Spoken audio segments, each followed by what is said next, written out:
Korean Overwatch is just better. And it's not just because the players are better, but the creativity, the execution, the understanding of honestly a lot of the compositions besides maybe Brawl is just better. And oh yeah, speaking of Brawl, I am so sick and tired of fresh off the patch notes, the NA and EU teams immediately jumping onto the Brawl train and slowly realizing over time that maybe running Ramontra, Amalgam, Moira stuff isn't the best way of going about things. And that's why I'm very excited to go over this match with you. This is the WAC versus Falcons from the Korean OWCS tournament. It's not even the finals match, which, spoiler, they make it to the finals and play each other again. But it's actually the match fresh off the patch. And there is so much unbelievable compositional variety. And the level of play is actually really, really high pretty much all the way throughout as well. You want Ana, you want Brig, you want Zarya, you want Cassidy, do you want snipers, you want Widowmaker, Winston, Diva, Zarya, anything that you could possibly ask for, we've got it. And this match is not only a lot of fun, but a great demonstration of off angles, timing, controlling the map, controlling space. And there's a lot to learn here, I think. And I think, honestly, this was one of the most educational, entertaining matches that I've reviewed in many, many years. I highly recommend that you give this one a check. And obviously, let me know if you have any questions in the comments. We talk a lot about macro fundamentals of Overwatch here, but some stuff that we haven't talked about in quite some time. And honestly, it was just refreshing to see stuff executed very, very well, if not consistently, because some of these teams still have some synergy issues to figure out. But anyway, enjoy this match. Let me know what you think in the comments, and I'll see you in the next one. What I would like to do is I'd like to talk about like how each team is going to control space and how each team are going to fight for off angles. There's this perception, I think, that we sometimes get where like there's certain comps that fight for off angles, and there's certain comps that don't fight for off. No. Every comp needs to at least have an answer for space, whether that's off angles or not, because the off angles is space, okay? It is space. Like, space isn't just space here. Space is also here and here and here and here. So you have to have a plan for choosing what angles and what space that you want to control. And then when you control the space and angles, you usually win the fight. To decide what space you want to control, what position, is really as simple as every player on the enemy teams, without all these esoteric, complicated concepts. If I'm playing Winston, what good position for Winston? You guys get what I'm saying? Like, that's it. That's all it is, right? Probably a high ground, somewhere to get up and close to squishies. Okay.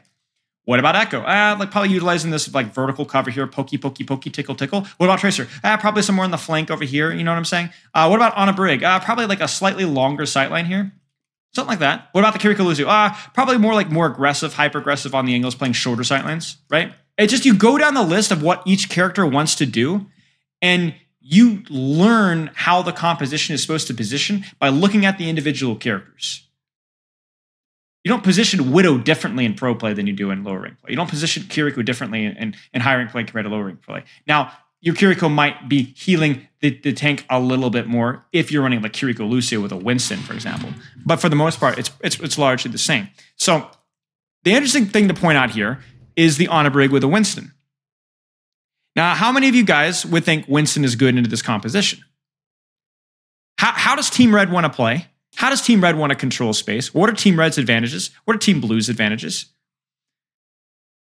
Give you guys a few seconds to think about it here, because I think this is going to be super interesting.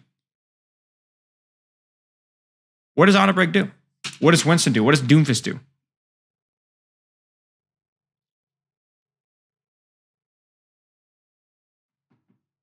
By the way, Waloob, I'm ignoring that comment. I just hope you know that. Soft dive to get long angles for Brig on forward school and skill backline. No clear dive targets for Winston. Has to focus on forcing CDs. Red is sustained. Blue is more aggressive rush. Sure. You guys are fine. Yeah. So really what they want to do is they want to get Fielder into a powerful position, because let me put it this way. If Chiyo and Fielder get into a powerful position and stay uncontested, Echo's going to have like 1 trillion healing. Tracer's going to have 1 trillion packs. There's going to be honest sniper damage going out constantly. It's like Red is going to control these longer sightlines, and they're keeping the Brigitte to keep those sightlines safe, right? Winston, like you said, is really just forcing cooldowns. He doesn't have really a clear dive target to kill instantly. He has to dive Kiriko to force the teleport, or maybe force amp, and so on. So I agree with what they said. I listen. Yes, that's good. That's good. So let's see what happens. Big thing for Red is going to be about getting the Ana Brig to a powerful position. making sure that you don't have 7 different angles to dive on. Now for blue, you're going to have to close the distance with these guys. Like you're going to have to look to punish monkey. Now the good news for blue is that because Ana Brig are a little bit more limited with where they can position, they have to play longer sightlines usually, right? The Kiriko Lusu could use super aggressive flanks, right? And just go for crazy, crazy, crazy angles, and they're not going to get punished.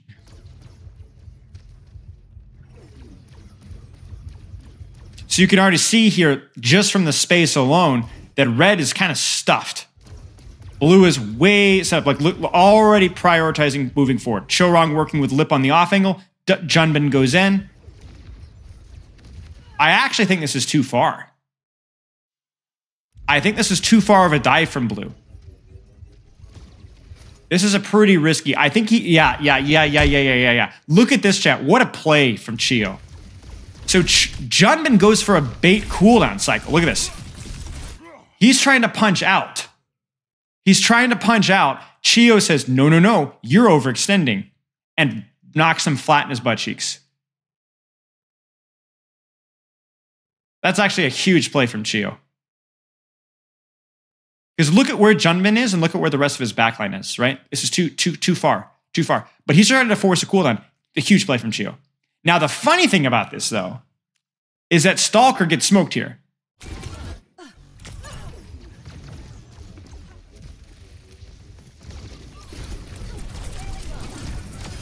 So you know what they do? This is what makes... All right, I got to get the team names correct here. This is what Falcons... No. WAC does super well is they see their tank troll or mess up or get punished, and there's no hesitation. You guys see that? So Junman's going to die, but they get a kill out of it. That's phenomenal timing. Really, really actually insane that they even got anything out of it. Smurf really needs to clear his bubble if he can. There's bubble. The funny thing is actually Winston is really, really bad if he's not like actively taking pro action. I really don't like this from Smurf. I think here he needs to disengage sooner. This is way too much. At this point in time, once his bubble's broken, he needs to get out way faster. He needs to honestly jump all the way out back to safety here. He's just a leech here. He's not actually controlling space or doing anything. He's just a total leech. And then both cooldowns miss from Fielder. That's unfortunate. Oh no, my goat. And then Junbin actually goes Winston in response. Now, why do you guys think Junbin goes Winston? Pretty obvious, right? What do you guys think? What does Winston have that Doomfist doesn't? Yeah, on a brig, yep. You need a bubble to deal with Sleep Dart and Whip Shot. So Junbin doesn't have a lot of healing, but there's options here. Okay, still. Got to play close range. Got to get up close and dirty. Another deep dive. Brig bashes out. This is actually really good. What is Junbin? Does Junbin see Whip? Oh, Chio. Oh, Chio already used it. They must have already called that he used it. Or he gets it before Chio gets Whip back. Wow, okay. Really great jump there. Again, great timing from the push from WAC. The timing of these pushes have been really good. And it's interesting because Shu is honestly, more often than not, just marking the enemy tracer more than anything else. Nice pulse bomb from Proper. And the pulse bomb from Lip crucially misses. Let's check it out, Lip. What do you got, my friend? Oh, that's close. Yeti is so clear of both of these teams. All right, I gotta check. Who's on Team Yeti? Knife, Viper, Dong, Hack, Bliss, Irony. Interesting. Coach Flood, I will carry. There's a double tracer copy. And this is mostly because they think the fight's still winnable. Because it's a 4v5, but they have point control. There's the beat engage. There's the rally response. Shu isn't able to get out. Wait, what happens with Suzu? Does he use it? Yeah, he does. Oh my gosh. How low was he before beat hit? I'm actually curious. 7? Oh, he needs to hit that pulse bomb. Smurf has to die there for this to be even close to being winnable. So I think there could have been better anticipation there from WAC, just like that they were going to get pushed there after they lost one, and then probably preserving their Kiriko's cooldowns a little bit better. At the very least, not getting your Suzu forced and your teleporter forced. But really, I think partially that, and also just two missed pulse bombs, and Team Red did not miss pulse bombs. That's pretty much it.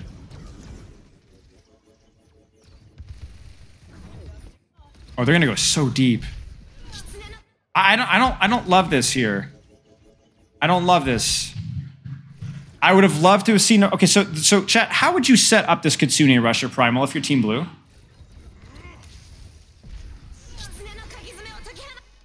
Tell me. Think about it. Spilo heads. Ah, Stalkers. Disgusting.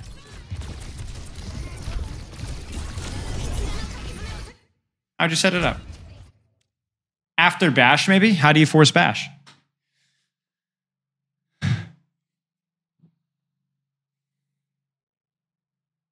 Like, what advantage does Blue have over Red? I agree, Techie.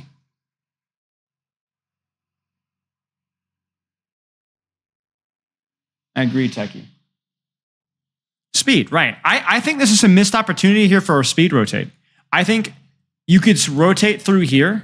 You're already here. You might as well speed rotate, maybe even commit your bubble if you need to. Force the Honor Brig to move their flabby old butt cheeks, move them faster. You're going to catch them. And then you can Kitsune Rush. Then you can commit your Primal Rage. This is, chat, do you guys remember the Spilo term for this? What is this called? The only reason I like using the Spilo term is because it sticks in your head. It's reaching, it's cheating. Yes, it's cheating. It's cheating. We have Kitsune, we have Primal. Let's just skip steps, skip staging, just go for backline. But the problem is that when you cheat, you run the risk of getting caught. And this is what happens. He's saying doesn't have support. He's saying is not coming in from an off angle. He's running it down main. And not only that, but Chorong actually is kind of hard for Chorong to get there too. Chorong, look at this rotation for Chorong. It's risky, it's hard, right? It's cheating. Now they did get close, and they did get their Primal. So maybe there's a world where this is still winnable. But this is more likely than not going to result in just a lot of messy trades that I think WAC will probably lose. Should lose. I don't know if it happens, but it should happen.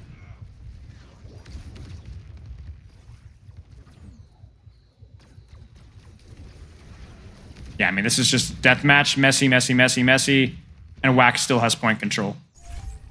Oh no, they gave it up. That's actually pretty big.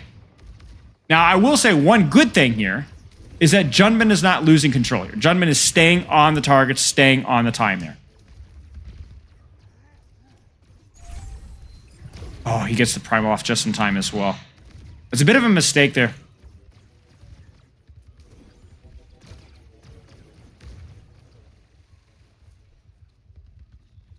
Okay, we basically reset. We have point control. Lip has Pulse Bomb. They're probably going to look for a beat engage here. So they're going to look to stage their backline pretty close and then just beat in hard on the Ana Brig and look for something with Pulse Bomb. Chorong has it. There it is. There's the beat. Ana Brig are ready for it. They've disengaged.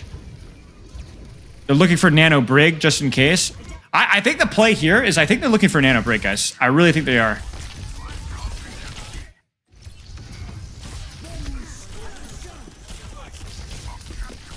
I just think this rotation from Fielder is a little bit awkward. I think he goes this direction, but I think obviously in hindsight, with a little bit more practice, I think he makes the decision to go here instead. Because what ends up happening is he stays in the open, and there's just not enough. Like, I don't know why there's not enough punish.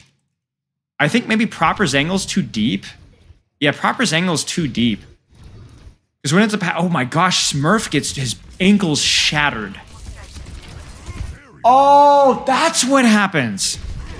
I'm like, where's the punish here? Okay, so Proper's staging a little too deep into the Pulse Bomb. Stalker has to fight a non-beat Echo, and it's hairy, right? He actually plays it okay. And Smurf gets his ankles shattered. Oh, it's just a Bible verse. Yeah, and Smurf gets his ankles absolutely shattered. Why are they running on instead of Lucio? Or on a Brig? I don't know. It's more of a wide open sightline map compared to other King of the Hills. That's it. Pretty well executed. They were able to close the distance much better that time. Yeah, that's super unfortunate there.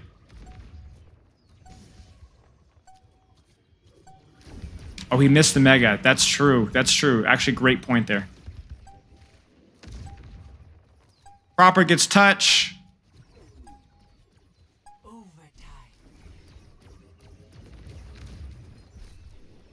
I don't know why tracers do this. Once you touch here, just blink off. Like, okay, can we... I need to make a video on this. You guys understand that when you touch at 97%, you've procced over time, right? You don't have to stay. You blink here, you blink off, you probably preserve your recall, or at least have a chance to. You guys understand that, right? You do not have to wait for it to say overtime.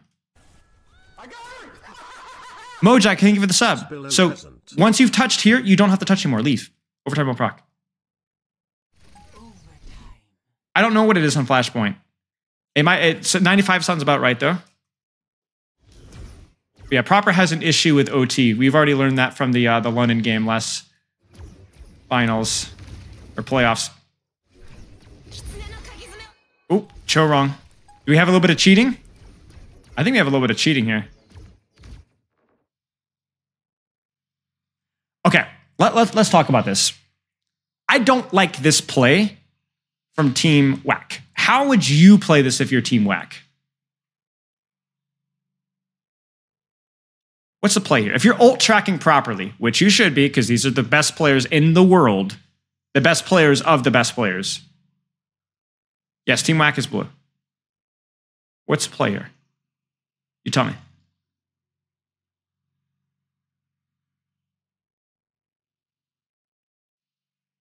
Yeah. I think the best thing to do here is just to beat the ever-living crap out of whoever touches point.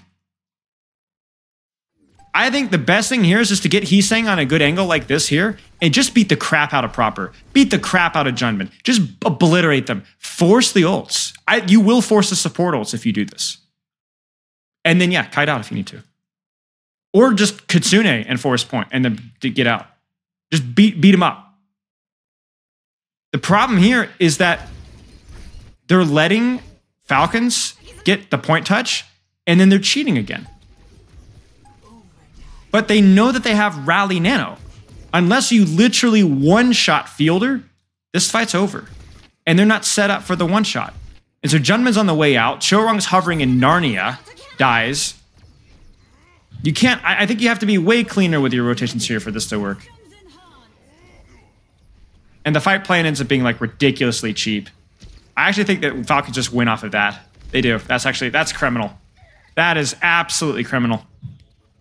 Just because you're playing a Lucio comp doesn't mean you need to use tempo. It's just a shorter sightline comp, right? You could abuse really, really aggressive angles and then force them to use ultimates to even just break the choke and then just run away and laugh at them and go na boo boo. Caduceus, thank you for the sub, mate. You're only 1 month away from getting the new badge, which is equally underwhelming as the egg. Yeah, I mean, that's disastrous right there. So we're seeing a lot of reaching, a lot of cheating, and I think especially when the fight plan doesn't make a whole lot of sense, it's a little bit painful. Again, I want to see another backline rotation here, especially considering you don't have any ultimates. You need to try and spook the rally out of Chio or spook the copy out. You're 7th child, thank you for the sub. You have a Stormcrow, yes. You're one of the OGs.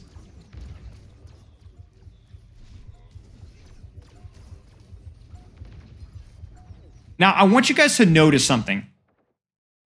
Look at how Team WAC is playing this. They don't need to rush things. Because as long as they're hiding from the Ana, they can play it slow. Right? You guys get me? Just play patiently. Play patiently.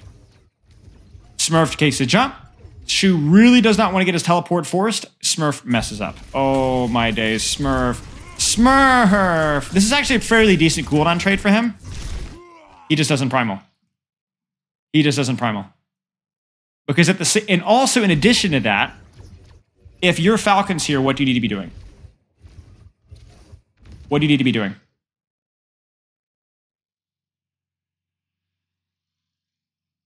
Who's trolling right now?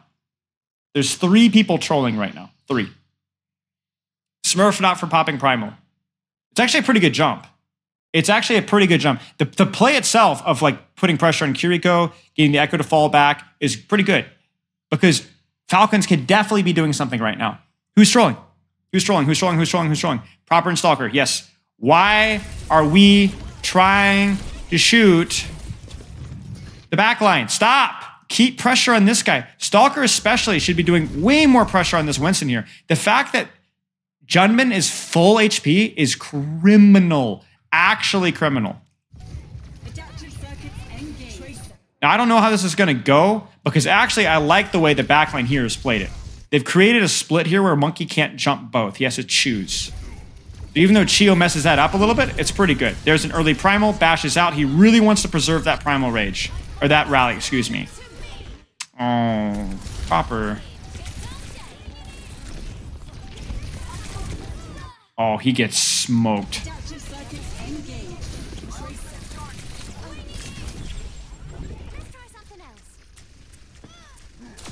Oh, it's Echo. It's Echo. It's Heeseng's angle. Ah, man, the goofy errors that are killing us, man. For both teams.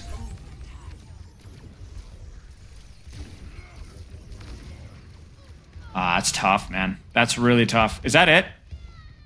Oh no, Stalker kills Lip. Should be still it though. Great peel there from Fielder.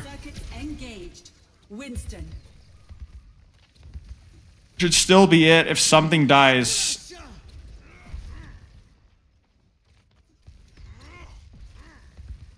Yeah. Yeah, that's crazy.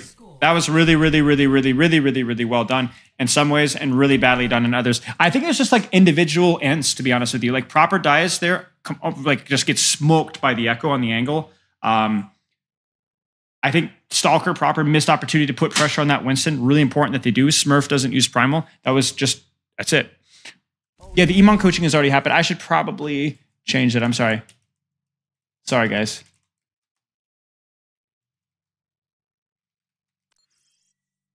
Sorry, I'll jump the stream title there. Okay, that's it.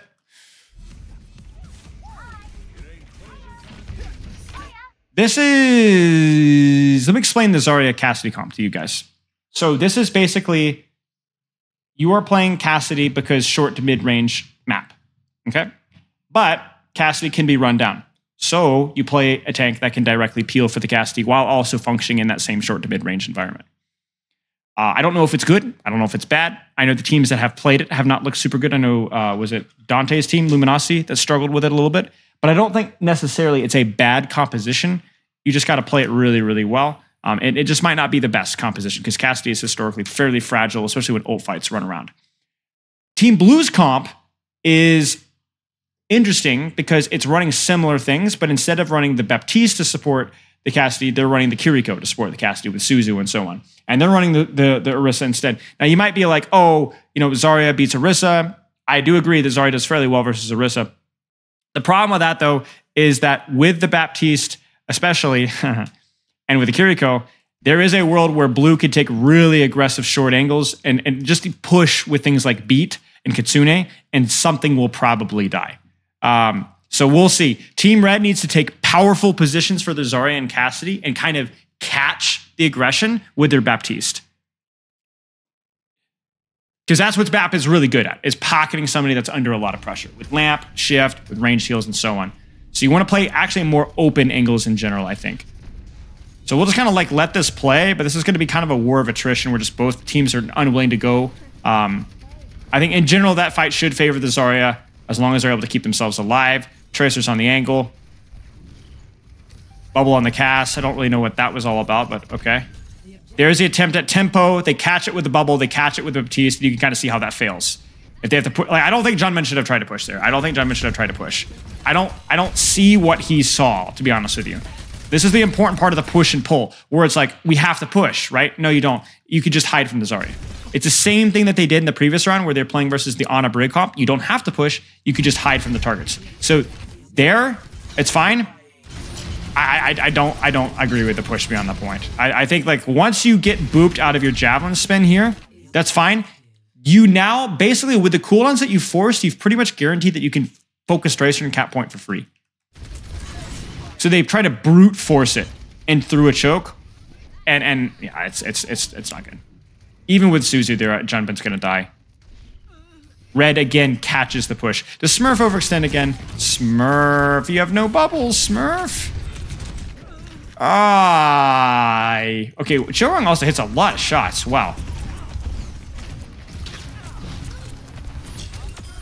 Oh, jeez. That is disgusting. Yeah, I agree, Techie. So things are getting kind of messy here. A lot of messy trades going back and forth. Both teams trying to jockeying for position. Blue's going to come back faster with the Winston. There's the quote-unquote counter swap. Junbin needs to live. Junbin does live. And so on. Yeah, the really other situation is that both things kind of fed there, but Smurf fed later, so Junbin got back sooner, especially playing Winston, and then that's pretty much all there is to it. But yeah, you guys are going to notice a lot of Cassidy's dying in these comps. He's just a slower character. He doesn't have Sojourn Slide. And so he's just, yeah, it's tough. It might be worth the death to get the value. That's kind of the idea with Cassidy in these shorter, tighter maps, is that Cassidy's going to provide a little bit more neutral pressure than a Sojourn. Okay. Smurf staying on the Zarya. I mean, you're quote-unquote being counter-picked by the enemy Winston, but it's still important to pocket your Cassidy. You can still pocket your Cassidy. And you can kind of see how they're playing it, right? They're literally saying, you know, proper, go take an angle, poke, poke, poke, poke, do things. That's kind of, and he's expecting bubbles, right? And that's basically what's up. You guys see what he's saying? They're just catching the aggression here. Like, it's on a razor's edge. Like, we're on a razor's edge here. This guy's getting bubble, lamp, and whatever. And so they might still lose this, but that's all they're doing. Now, if I'm looking at this from WAC's position here, I think for me, I think they played this okay. I think the big thing here is they just needed to actually not screw up mechanically, to be honest with you. I think this is just great mechanics from both sides. I think this is just going to be which team performs better mechanically. Because if you look at Lip here, Lip's just too far from the corner. And then he's saying, is going to get this pulse bomb, right? Misses the pulse bomb, and Proper just hits a crazy shot. I actually like what Junbin does. He spooks the Cassidy to force the cooldowns, and then he immediately goes for the cooldownless BAP. I don't think it's a bad idea there, especially with the beat engagements coming afterwards. But yeah, that was pretty darn well played by Team Red overall. The way they caught that engagement was really good. Is this a protect the president cast comp? Yeah. It's a razor edge comp. And the reason why it generally struggles is more to do with old economy than anything else. The neutral plan of this comp can work quite well, but NKO, thanks for the sub, man. I appreciate it. Hope you've been doing well. Long time no see. But the problem is like once a Winston gets a primal rage, or you got a Kitsune rush that can run through the Baptiste window, it gets kind of messy.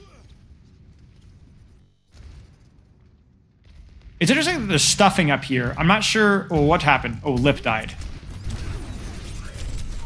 Oh, well.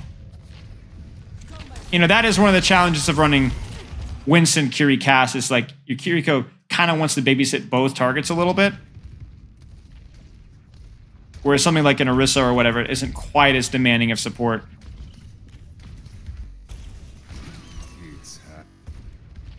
You need to rotate fast here, because they need to get to a powerful position and hold it quickly. Okay, they're kind of caught in rotation here. There's the bubble. There is the BAP window. I don't know. I think this is where if you're Falcons here, I think you needed to rotate sooner. The sooner you can get your Zarya here, Cassidy here, BAP here, Lucio with Tracer over here, you need to set your feet. This comp is weak when it's moving, because they end up forcing a bubble and it basically does no damage either. Like it's just there. And then the more messy things get, the worse the BAP gets. Because who's using this BAP window right now? Nobody. Wait a second here. Wait a second.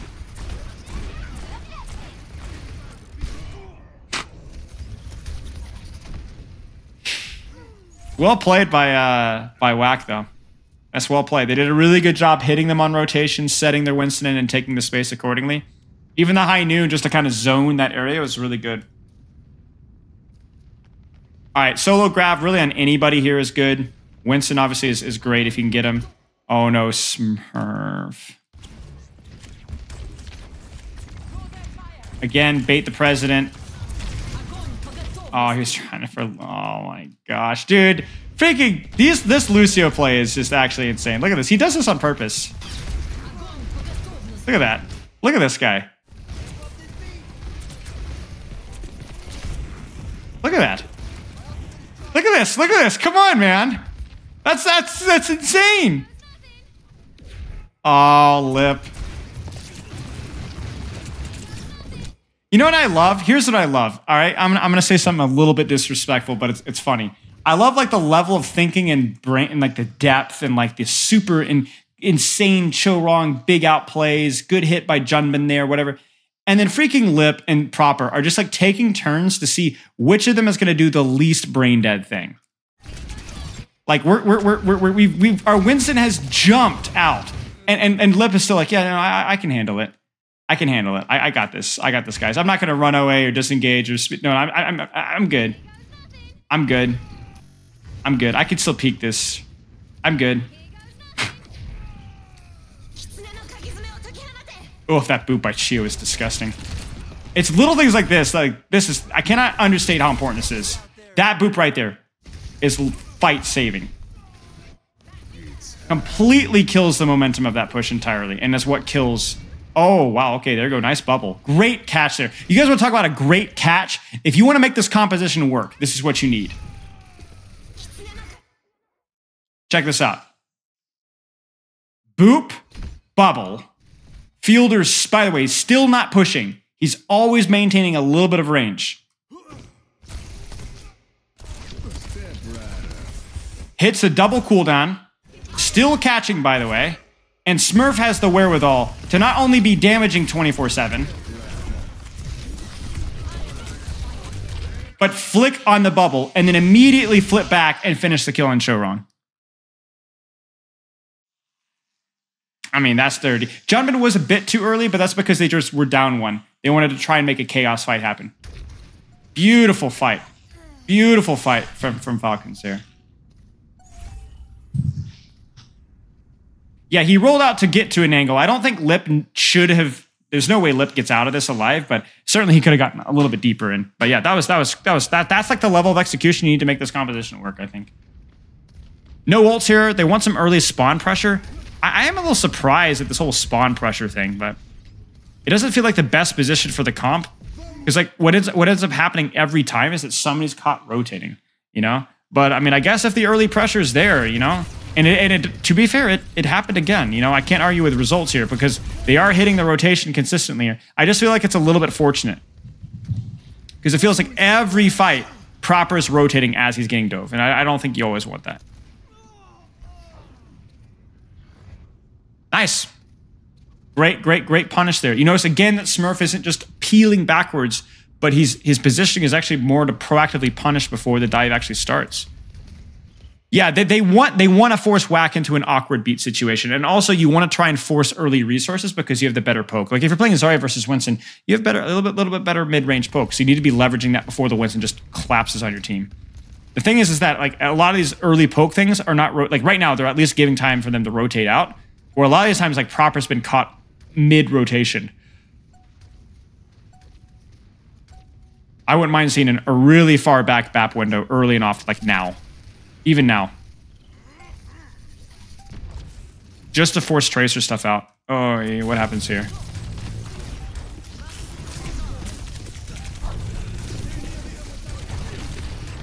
It's okay. It's not the end of the world. Lamp for Winston Bubble, unironically, it's not the end of the world. That BAP window is too close.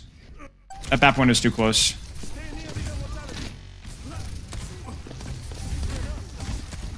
And BAP window is definitely too close for the fact that he had no cooldowns. It's fine. His cooldowns were fine, but it's too close. And also, I think Chio misses the boop here. Yeah, he misses the boop. It's a nice little adjustment on the angle from Junbin, but this boop has to happen, otherwise they're cooked. That should be... Yeah, if Stalker doesn't hit that pulse from there, it's...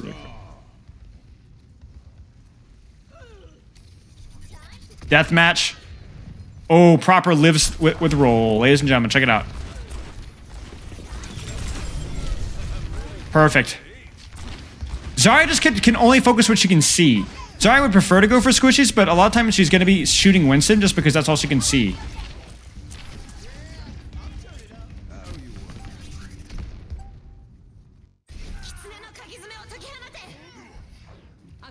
Solo grab, easy kills, that's it. Okay.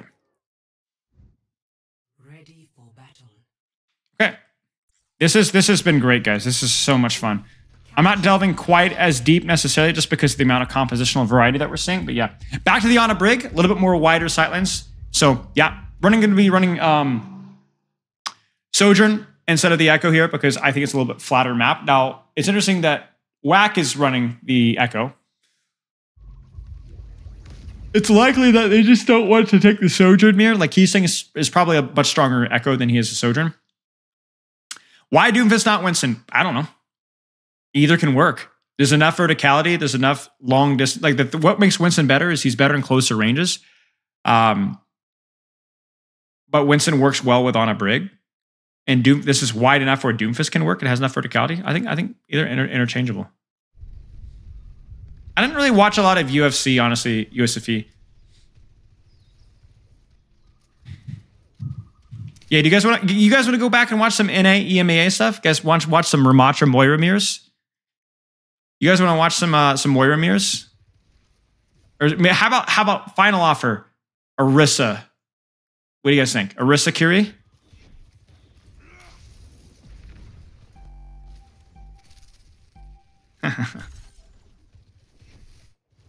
Good stuff from Smurf here. Or Sakiri. And the other thing too as well is if he plays really carefully, just like this, he can preserve his bubble as well. It's really important. I'm curious to see what Heeseng is up to. Oh, he goes for Stickies on backline. Because there should have been way more punish on Smurf for doing this from your Echo. Yeah, okay. Junman is just kind of feeling things out, clearing out off angles, whether that's the Winston, the Tracer, or whatever. Pressure on backline, forces Sojourn out.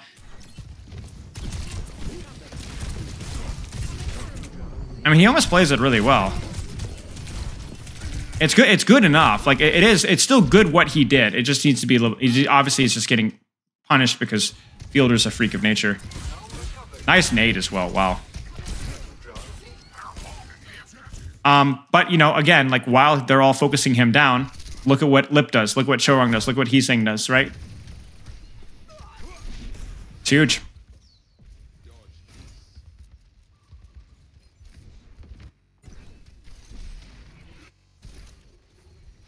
No, I think Junman did everything right there too.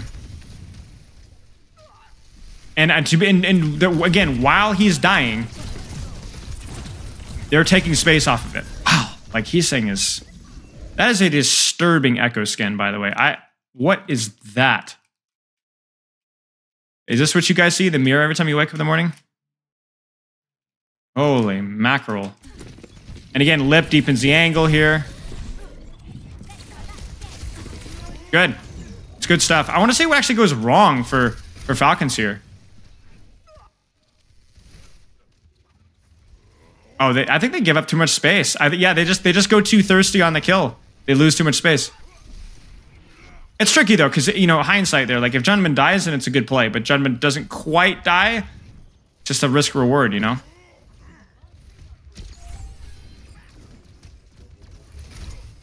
And crucially, they just choke them out here. Okay, what happens here?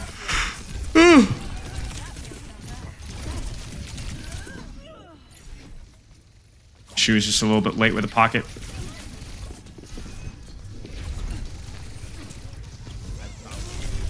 Dude, dive mirrors are so hard, man. You gotta be on a knife's edge here. Yeah, it's just unfortunate. The kill there on the Echo lost so much pressure.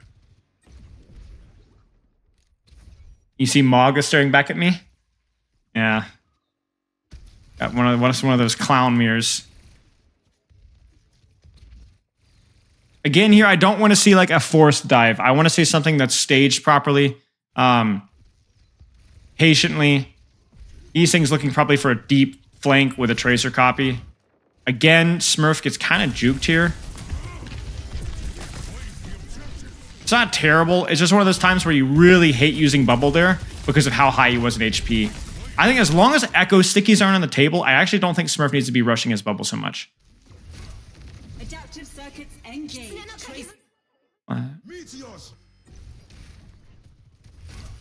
Adaptive circuits engaged. There's a deep flank. There's a Tracer copy. They're putting pressure on Copper. Copper, proper.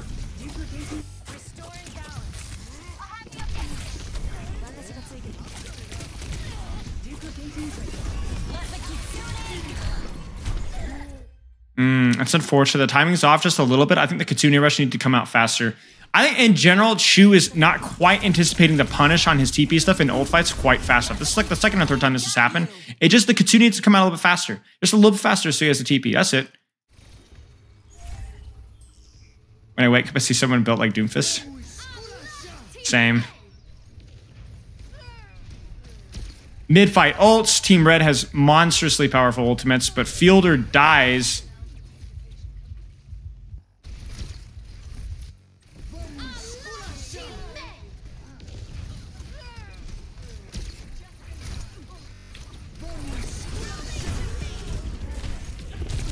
Doesn't quite get the pocket there. What they're basically doing is they're spooking backline. WAC. They're spooking backline, and then they're taking those opportunities to just focus the DPS that are now isolated. That's what's happening consistently. Because remember, like, you have crazy pocket onto your Echo Tracer and so on, but only if you're on a Brig or a life, or not distracted.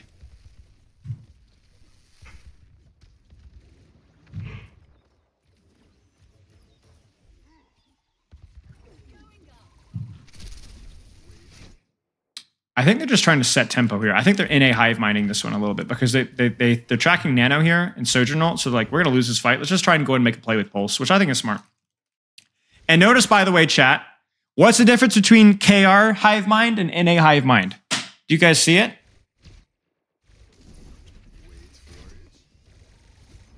What's the difference? You guys see the setup? Have we done any Lucio VOD reviews recently? Yeah, check out Spilo coaching. Angles, right. They push, they always in a hive mind with angles. Yeah, they take angles first. And that means that there's a significantly higher chance of somebody dying because they've cut off their routes of escape. And they honestly come really close. In fact, the only reason that this fails is Lip gets his recall force because I think he's a little early. Yeah, he's a little early. That's it.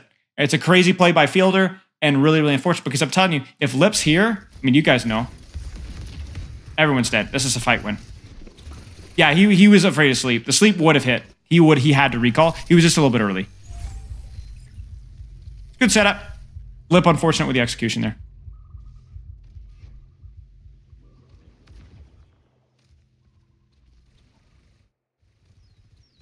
They're going to need to do something similar, honestly, again, because they didn't force any ultimates out. So let's see if they do any funny rotations. They take an angle with their Tracer, trying to poke Monkey out, trying to force the early dive. Suzu and TP is forced. You don't love that. Lip gets his recall forced. Then Junman's pulse, Junman's focus. Junman has to retreat, doesn't get out. I mean, it's good. You know, Junman is isolated. You forced Kiriko Suzu. You forced Kiriko TP. You forced recall, so there's no punishment there. Yeah. Ready to watch Ramir and DreamHack finals?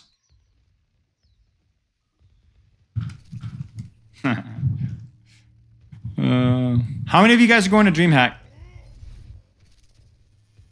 Deep flank in a hive mind. Let's go. Maybe we'll see like we might even see an Ana copy here. Depending on what he's saying gets forced into. Is Lip messing up his timing again? No, he gets it. It's a little awkward with how many blinks he has to use. Because having to use 3 blinks and then a recall, it just sucks. Like, Lip's Tracers, there's been a lot of mistakes from Lip's Tracer in this review.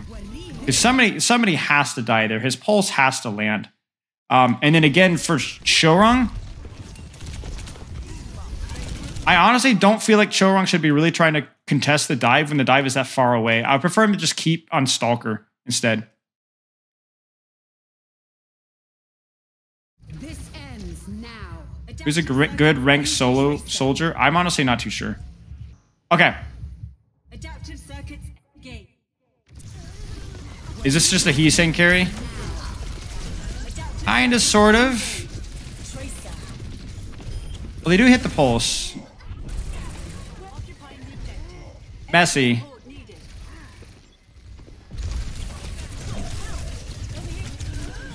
Oh, he almost... Proper should die here. Messy. Fielder just goes out and puts him to bed.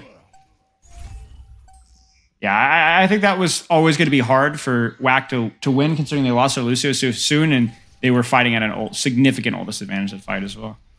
There's the touch at 97. Lip needs to live. Lip does live. Shorong will get next touch. Will die for it. That's okay. Another touch. They're trying to play for Kitsune. Junman's going to die. The Suzu isn't there, and that's it. Yeah.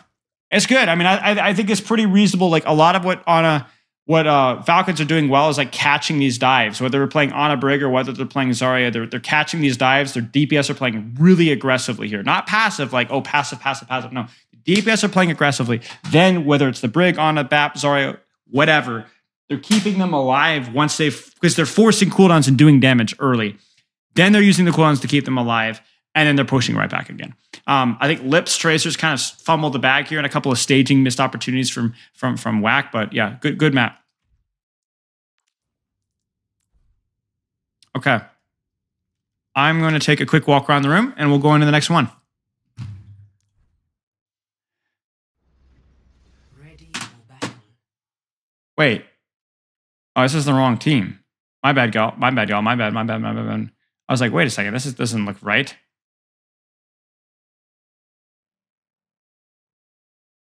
Where's the code? Wait, where is it?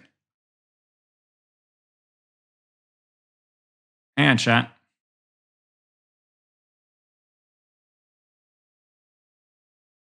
Okay, I got it. Sorry, y'all. Yeah, this is very exciting to watch live. Very exciting. The heroes they're playing are fun. The non-mirror is really fun as well. This looks like pretty saucy as well. All right, I'll be right back. Defend objective A.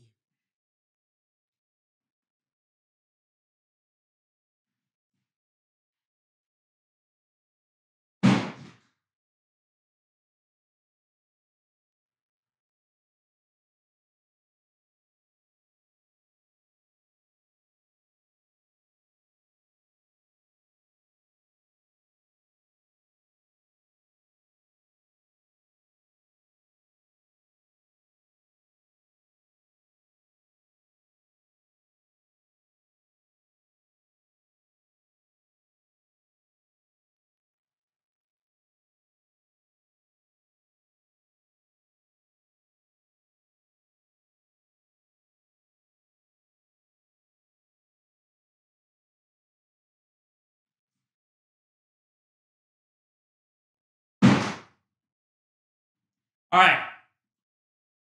Definitely don't watch Metro. Yeah, Metro has really, really good mechanics, I think. But I think his positioning is probably the worst.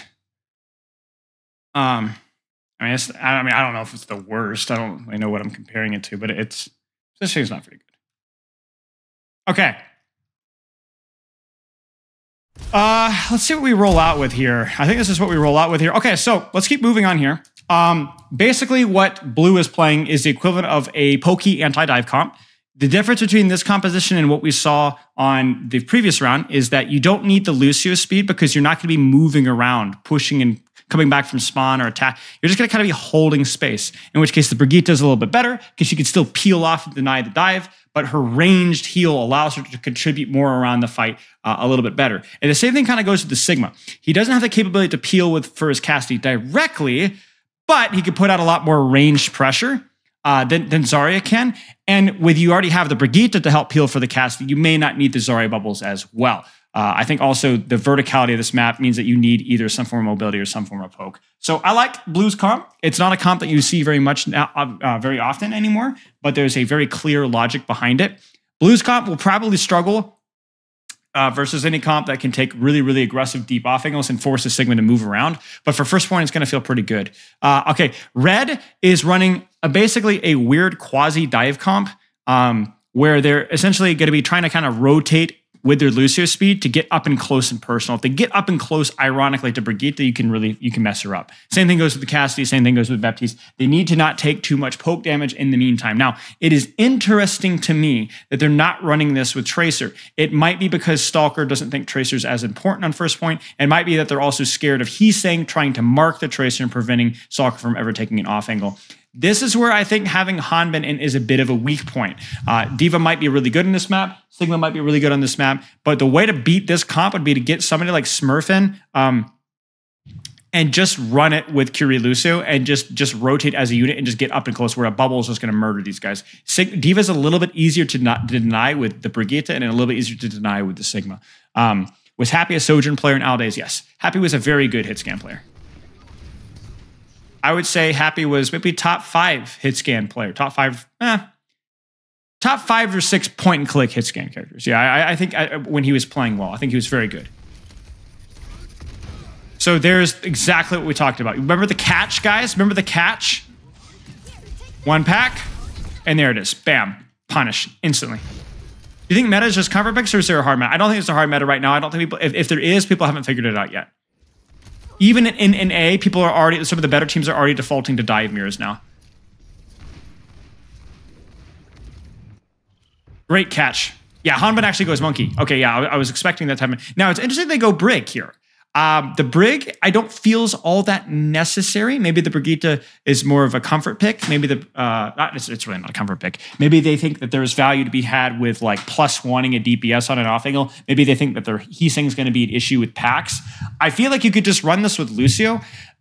My real expectation is that they're running Brigitte because they don't think it's going to translate well into second point. And I would agree. I don't think you would want to run Lucio in second, and so they're confident that we're going to cap this first point. Let's play for second with a character that, because second is too big for Lucio, right? It's too big for Lucio. Brigitte armor packs are way more important. Ana Kiriko, it's hard to break a choke with Ana Kiriko.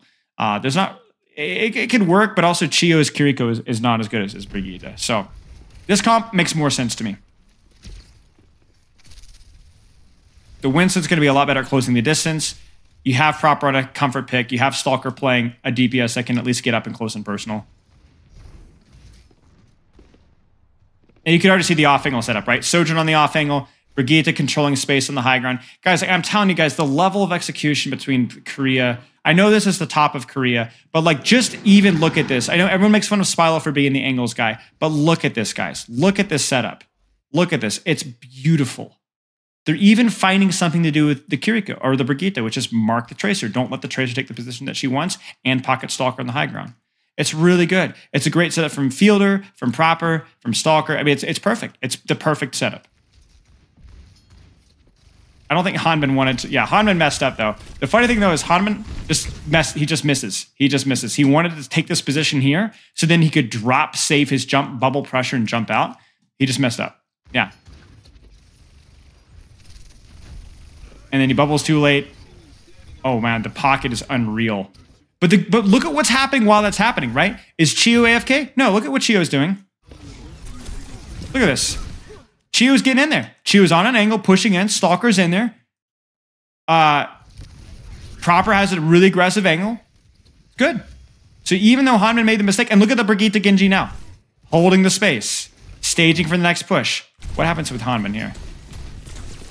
Oh, Hanbin is trolling so much. Oh my days. Oh my days. Was this what you guys were talking about? Look at what he's doing. He's taking so much damage. Whoa, stop peeking. Stop alt firing. Oh my days. Yeah, okay, yeah, this is a horrific performance. The setup here is actually perfect. Literally perfect. This is literally perfectly played from everybody else but Hanbin. Oh, man. Yeah, why was Hanbin in? Why was Hanbin in? This is a good Winston map. You could play Winston on all 3 points.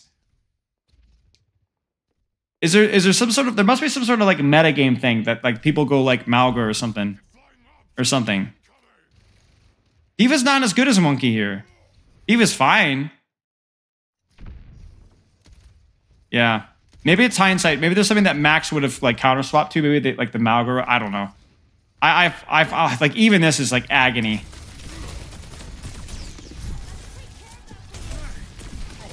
Like he's alt firing and like, oh, the bubble's late too. Like at this level of Brigitte, you cannot bubble late. You have to bubble now. It has to be now. Even though they're gonna drop out, you have to. You're gonna lose so much damage. Oh, that's a huge stick by Heesang. Wow. Max giving up space, playing to disengage. Wow, what a pulse. That's actually an insane pulse, guys. Like, can we admire that?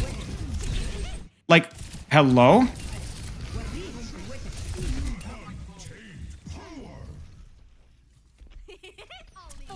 Like, I never in my life would I playing Genji would I ever expect to need to deflect that. Like, what? And look at that, still holding the angle. Still holding the angle. He's not cashing in. He's just going to hold the angle and tickle. Hold the angle and tickle. I don't care.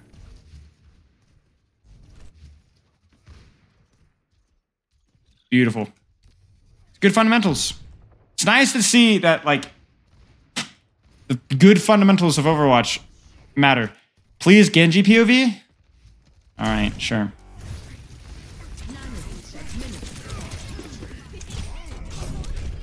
Oh, he almost got her. Okay. Oh, this is a long map. Bless me, man. Hybrid maps always give me the willies. Again, the setup here is good. Hanma needs to just stop freaking taking damage. Like, it's unbelievable. This guy takes so much damage. This guy has an addiction to alt fire. I like the setup from him, actually. This is actually that's actually a really good jump. If he just would freaking manage his HP. Like, look at this guy's HP. It's permanently half. It's actually a really good jump. That's actually a really, really good jump. They actually baited it really well. And then he even plays it well there. He just needs to live. Like, look at the space they have here. Wait, what happens here? Nice. I mean, it's really well played. That's really, really, really, really, really well played overall. Hanma just needs to live.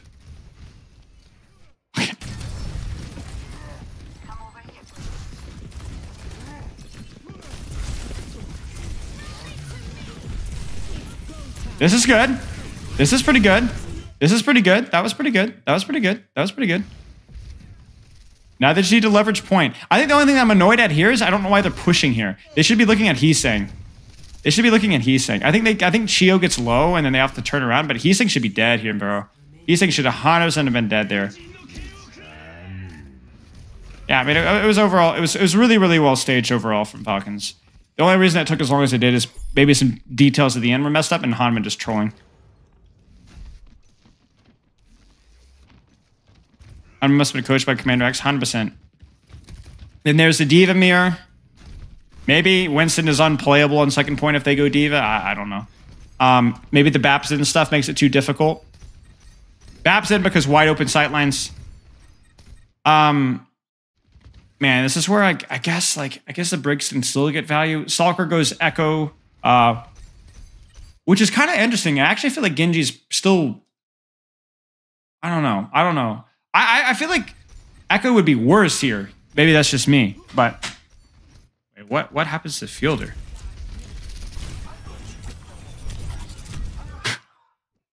Why Zen? Because big map. That's it. Big map. Big map. Very hard to stage. Your Tracer permanently harasses them. This is like the greediest comp, but it's a good comp. A little bit of an extension from Heesang.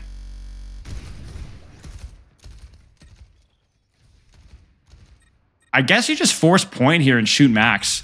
But even that's hard with the Discord diff. What is Chorong doing?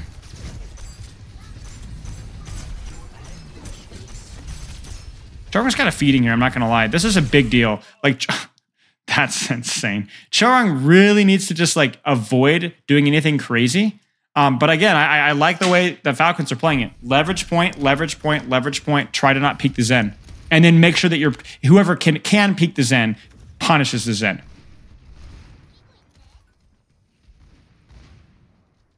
Because otherwise your Brig can't really do anything unless you leverage point. Because you can't even clear high ground. You just get your face blown off. Probably Nano on Diva here at some point. They actually go Brigitte to the mirror. Disengage. And now I think Falcons need to take high ground. Chio is not ready for that. Gets split. It's a really good punish there. It's a really good punish there. That's okay. Should still be winnable by Falcons if they could take high ground. Which they can. And you might even see a Nano and Stalker here. Depending on how things go. Maybe Hanben and a Stalker. Hanben and a Stalker. Hanben. My American came out for just a brief second there. It's actually really hard for WAC here. I don't actually know how you retake high ground here. You might even do something stupid like a Diva Bomb. Like unironically, like throw a Diva Bomb and have your Bat Brig try to take high ground at the same point in time. Because it's actually almost impossible. Terrible Nano. I don't get that Nano at all. He was not in a position to do anything. His team was still rotating. You've got a Brigitte and spawn. Just chill, bro. They're not even nanoing for space there. Like, he's just going to get S-keyed out. I don't understand that at all. Bizarre. And then they give up the high ground? What? Because they're trying to push off the Nano. Oh, no. This is the first actively terrible play from Falcons that we've seen yet as a team. It's really terrible. They should take this time at least now to take this position from here and then stage a dive in the backline. Like, you have the perfect staging ground. You have your Sojourner. You have your Echo Copy. You have your Rally. It's actually impossible for them to take back high ground. So you could just do this, leverage cart, look for like a Nano Echo if they try to hide underneath, and you just win. Is the Baptist able to take the high ground easier? It doesn't matter if you're there first. Yeah. So this is like, seems to came at the perfect time. Yeah. Well, it's been really good from Falcons besides some individual stuff. It's really been quite good from both teams for the most part, but they're just going to rally push. So the question is WAC ready for this? If WAC is ready for this, then this will never work. But maybe they just have enough ultimates to dump that they win this anyway.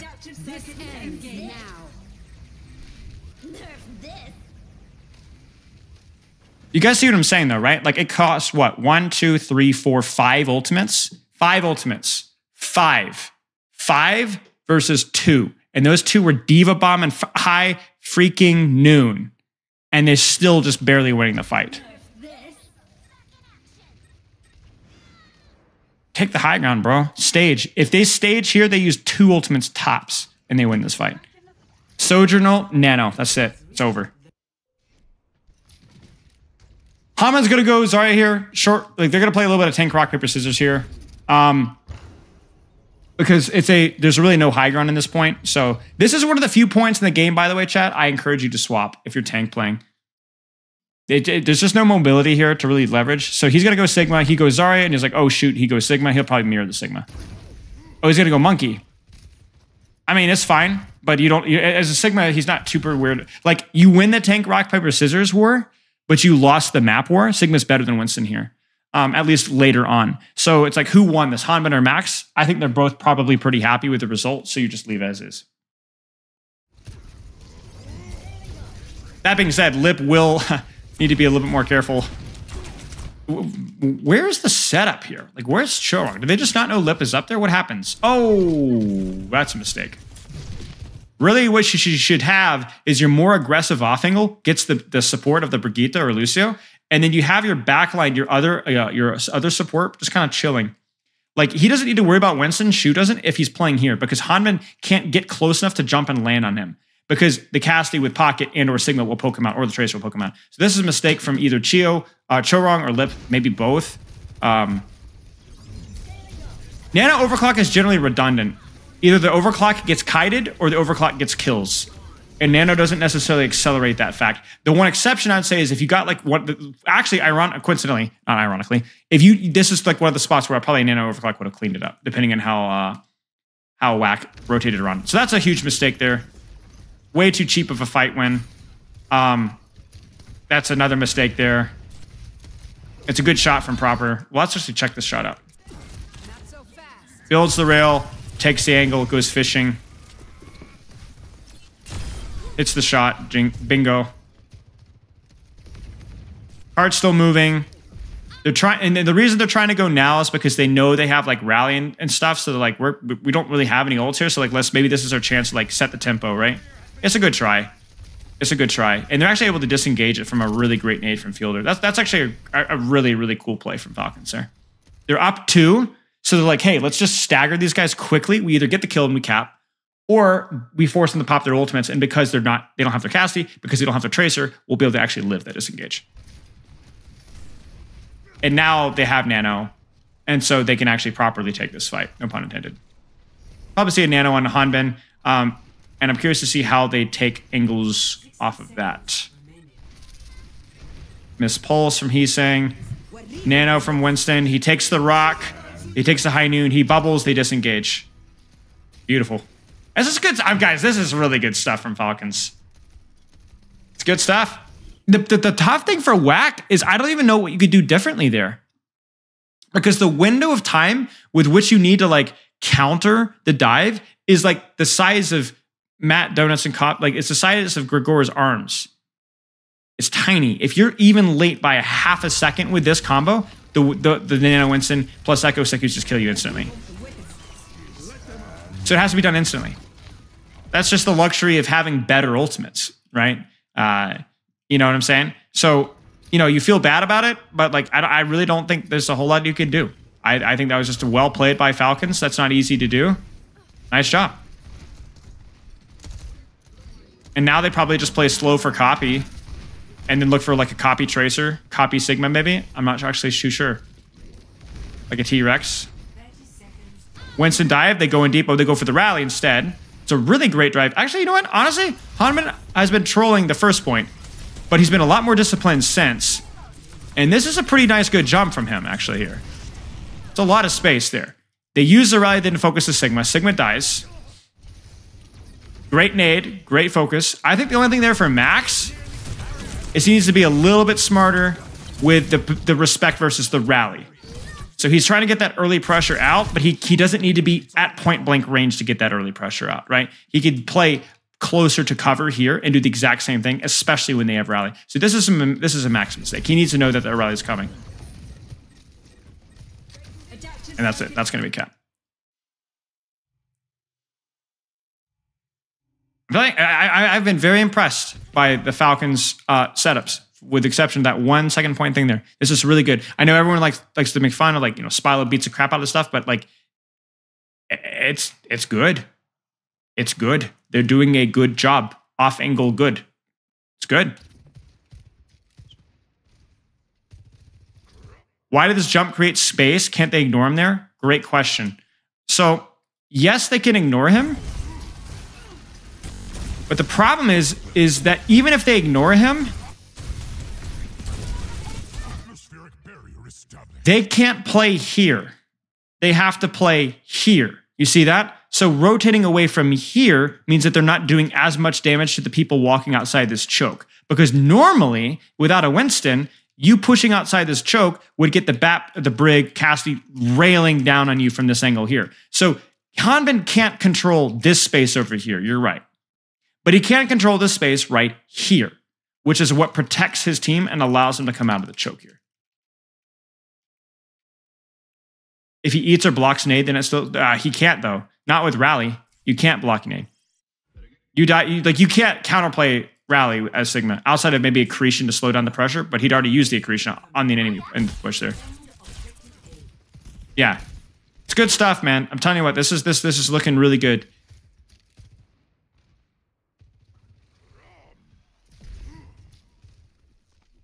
I think Max just goes Junker Queen. The way Max going to actually play Junker Queen? Wow, this is cute. Good versus the Winston. Might be tough versus all the high ground control that they have. Basically, you're looking to try and punish Monkey. Look for clean rotations to take your Cassidy into a power position. I think if you're Chio, like Chio being out of the pocket, his DPS is going to be really important here because he cannot obviously play tank tickles, and Hanman has to play really smart with his Monkey positioning as well. There's the rotation. Takes high ground. Be careful. Stop alt firing Hanbin. Stop alt firing Hanbin. Stop alt firing Hanbin. There's the bait rotation. There's the whip shot. Huge whip shot. Kills momentum. They forced the drop from Winston. I want to point out this is a good drop. The bubble is late though. The bubble's very late. So he eats a full fan the hammer. Drop bubble now. It needs to be now.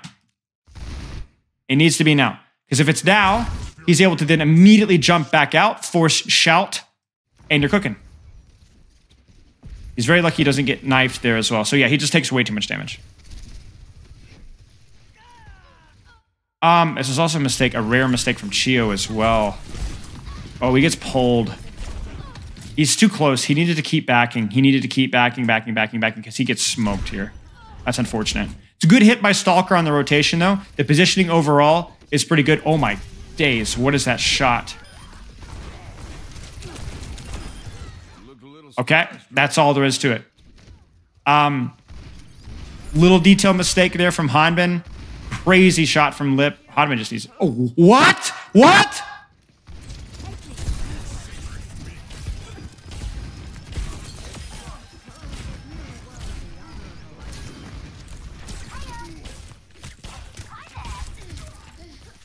Wow, that was crazy. That should not have been winnable. Yeah, I agree. I think this is not a composition that you would see WAC on if it was Smurf on Winston. I agree. I think this is trying to punish Hanbin Winston. More mistakes. Yes, you could absolutely live. You just needed to back up further so that you don't get pulled directly into Carnage. The cover alone wasn't good enough.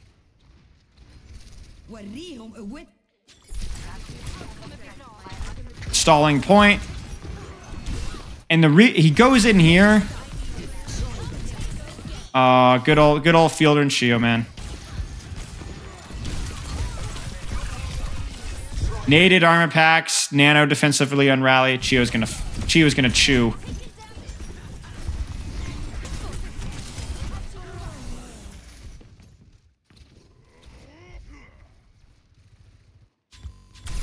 Yeah, what's the deal with Max here?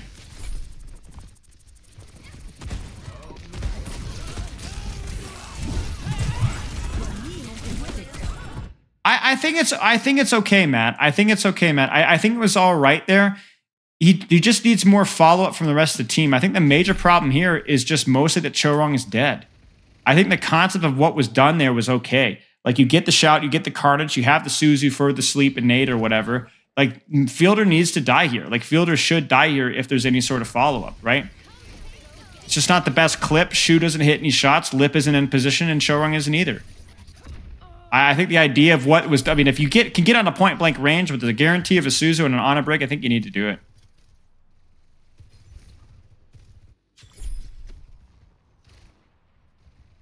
Back to setups again. Brig high, Ana Sojourn, Winston trying to avoid take damage. Hanbin's positioned pretty aggressively. He was going to need to disengage there. Nice sleep. Nice sleep dart. I'm just kind of marking the choke there. Early Primal, I don't like the Primal Rage at all because I don't think there was anybody from WAC going in aggressively, so he's not really stalling time for anything. And instead, he just gives the Kitsune value, which then means WAC is able to walk forward for free. They pop Rally defensively, they pop Sojourn ult defensively, they use High Noon to zone point. It's a good High Noon. The beat is used a little bit early. I don't love that. I would have loved for the beat to be used a little bit later once they actually try to recontest. Jugger Queen ult should be free. It's good, it's really fat, and that's mostly it. I mean, big mistakes there really from Hanbin. Again, like just too early pressure. In a situation where there just wasn't anything needed. Does Nano buff the Brig passive? No. There's a D.Va on a Brig because it's a much more open map. You can't play to punish even Hanbin Winston on this point. Okay. So what Blue needs to do, and the advantage of D.Va over Winston is just the ability to leverage point.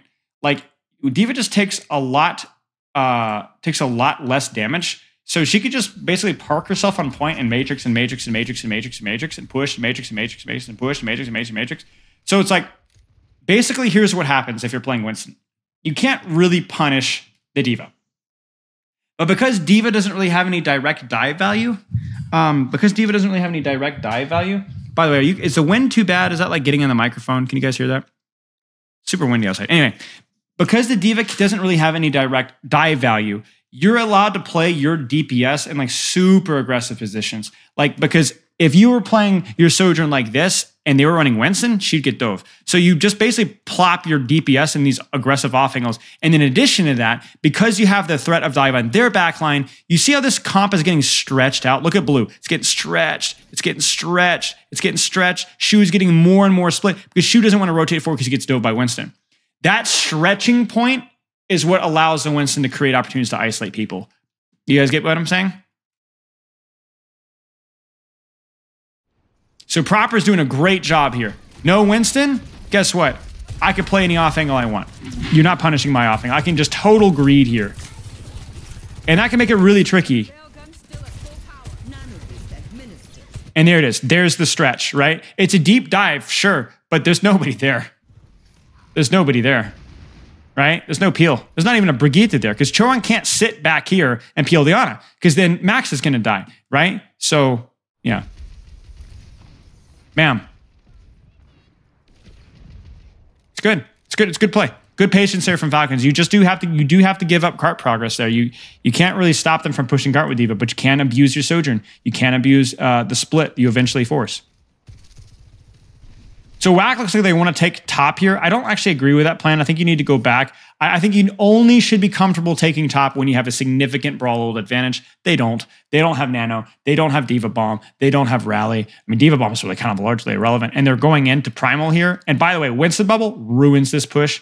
I don't like this. I think this is really risky. Case in point. It's just silly. It's not a good plan from WAC.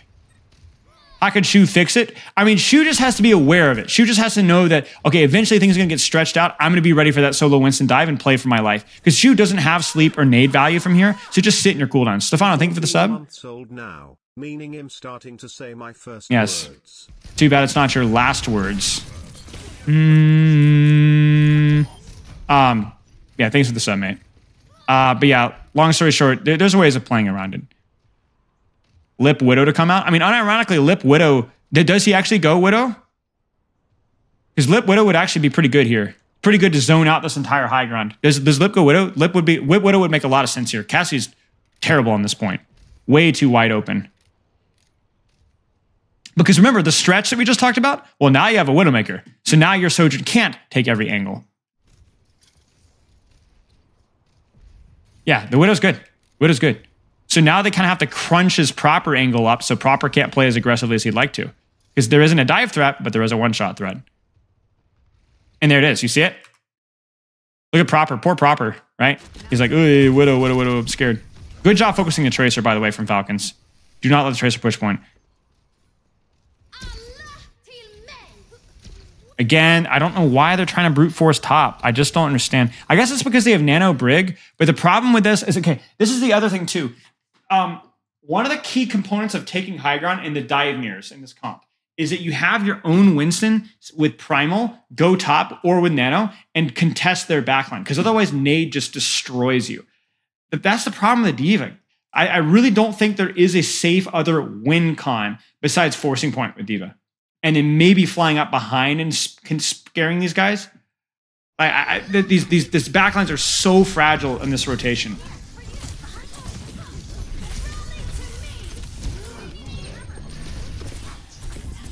It just feels so bad. You know what I'm saying? Like, really, Hanman should just have primaled and then we would be cooking still. That's a mistake from Hanman.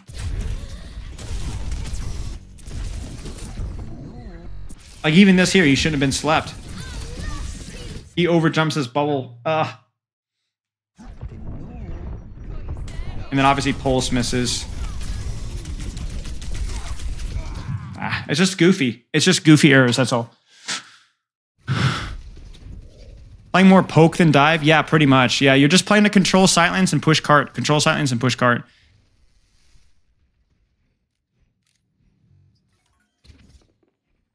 And now it's like it's really hard to retake space here. I'm actually kind of surprised at Lip's positioning here. I think he's trying to be unpredictable here, but I don't actually love this position here. I like this angle a lot better here, where you could just basically just CCTV or control this entire sightline here. You could even control this high ground here. This is a really good sightline for Widow to control here. Really, really hard to contest. Yeah, and then the Nano D.Va, and then the easily peel off Primal. I mean, I respect it from Hanman, but even like this jump here, right? The bubble doesn't quite hit the edge, so it ends up being lost, which means he gets slapped. It's just a disaster. They do peel off the Nano Diva, though. But yeah.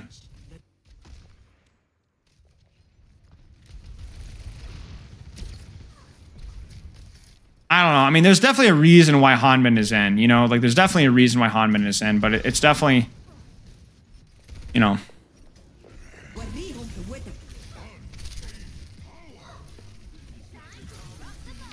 I mean, even this is like... Barry? Yo, what's up, Barry? That's actually such a cool little boop there.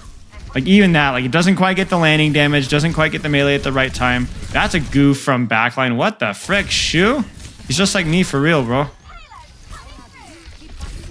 That's hilarious. That's actually such a fumble.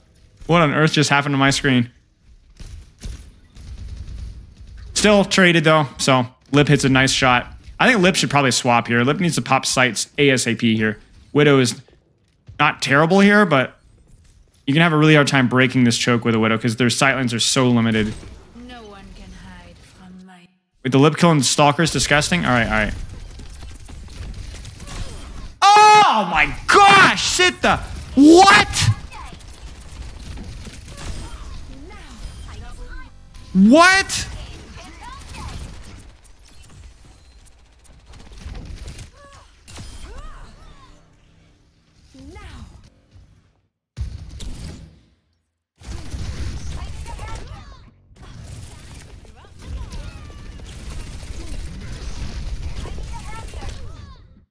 Gosh, that's insane, y'all. Yeah, so he needs to pop sights in the next like 10 seconds. Yeah, and then just basically just shoot cart and just pray that somebody screws up. Like I don't know if you have like, I mean, honestly, if I'm being honest with you, I actually think Shu should probably be up here throwing a nade. There's nothing you're really scared of. Like, that's the only way you're gonna make this break. Like, there's no rally, there's no nano, there's no primal. I mean, maybe you're scared of the Sojourn here, but I think there's no way to break this choke if you don't have somebody turning the corner doing something. And with Widow, there's nobody to turn the corner. Like, they're just going to LOS it entirely. So it's like, now what? We just wait. We just wait. Like, Shu has to land an 8 here. He misses. He tries it. He misses it. That was it right there. If they'd done that, that could have been it. Like, if Shu hits that nade, then you're going to see a lot of pressure on Hanbin. Hanbin's going to disengage, and then they create space for your Brigitte and Tracer and so on. What are you guys talking about? I don't know. I have not seen any of this. Wait, Hanbin. It's just the little things, man. Like, if you're gonna bubble, bro. Having to jump and bubble is like a war crime. This ends now. Proper ego is just a little bit, which makes sense. I mean, you have ult, so good shot. I like this from Lip. I mean, this is the thing, is like, even though you're up one, you still have to kind of like take some risks here because there just is no space. Rally push. Yeah, it's just goofy from Falcons. Oh, wait, what? I mean, to be fair, they're kind of standing still. They're both standing still. You guys are... They were standing still, guys. They were literally standing still. Both targets are standing still. But yeah. Anyway, I mean, it's just a really, again, a huge error from Hanbin. Like, a huge error from Hanbin. Like, bubbling and then jumping out just gives up so much space. And then obviously the nice shot and a proper, but... Would you have hit that? I'm pleading the fifth. Yeah, the Sojourn shot was nice. Okay, anti-dive. It's kind of like a... They just want to take the mirror here. Which makes sense. You don't really have time to play for ult economy here, so you just kind of play for space and just see what happens, which makes sense. Bold of you to think that I'd get in a limb, Matt. 30 seconds. Yeah, this is just basically poke, but the reason you're running the Brigitte is just because it's a shorter sightline map. Look at the Brigitte just taking angles, you know? Controlling space. Look at the off-angle control from WAC here. Look at this. And do you give credit to Falcons? They're trying to fight this one out. But I feel like there probably needed to be more of a concerted effort to clear top first, maybe, for their Sojourn. And that's why things go so poorly here. Nice rock there from Max as well. And I will say, I'm not a huge Baptiste fan, but there's a guilty pleasure about watching really, really high-level Baps. Like, it's like watching butter melt. Beautiful. Why is he dashing Tracer? He wants to clear out of the angle. And as long as it's a short corridor and he has his deflect and his team behind him, he can hold that space. Yeah, that's good. It's a good hold there. Same kind of thing here again, anti-dive defense, just because there's not going to be really a lot of time to play for ults here, so you just play for a comp that just takes angles and shoots stuff. I think a lot of the dive comps have slightly weaker neutrals, just slightly weaker neutrals when they don't have map control. And they have more space when they're able to create ult advantages and then just get up and close with you, because they can use those ults to get close and then they win, right? But you're not going to have time to build ults here. And Heesing is going deep really quickly. That's a ballsy move from Heesing. Actually, fortune favors the bull. I cannot tell you how crazy this is. He just goes. He just goes. And because he gets here, now Stalker can't really go up because Stalker's going to freaking die.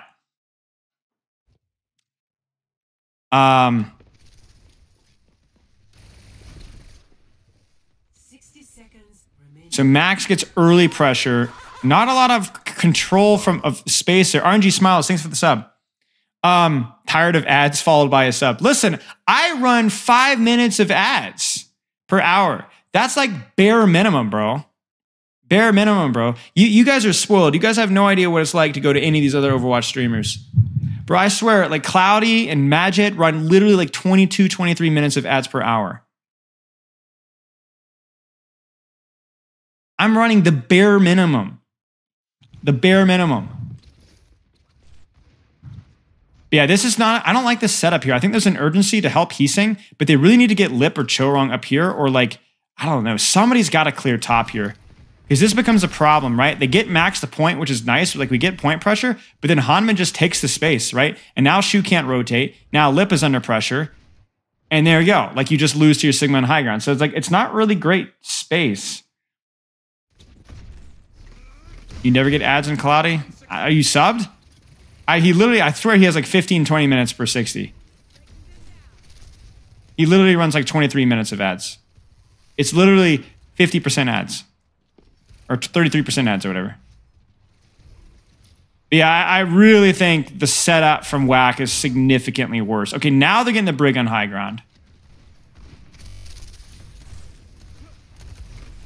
I'm surprised Hanman dropped there. I don't think that was a good decision necessarily. Maybe he was getting too much poked out from main. They can retake high ground. Will they retake high ground? Somebody needs to retake high ground. Yeah, Stalker retakes high ground. I like the angle from Max though. At least Max gets here, so that's good. So they're able to get a little bit of a different angle here. And now both teams have kind of just neutralized it out.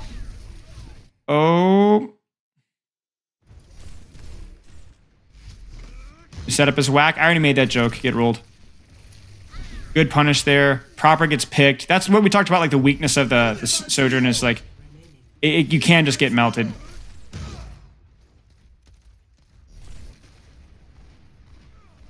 So one of the weaknesses of only having one tick to give is that you're scared to retake that high ground now. There's the high noon. It's a really nice zoning. It's good cover usage there. This pulse wall maybe wins it for them. Oh, wow. Great lamp for lamp. Flux hits. Chorong should die. Yes, Chorong dies. Chio dies. This is a mess. Hanman's not dead. Oh, my days. Wait. No way, guys. No way. Oh my gosh, what happened? In Commander's stream, then Coach Spilo streamer. Look, Max POV.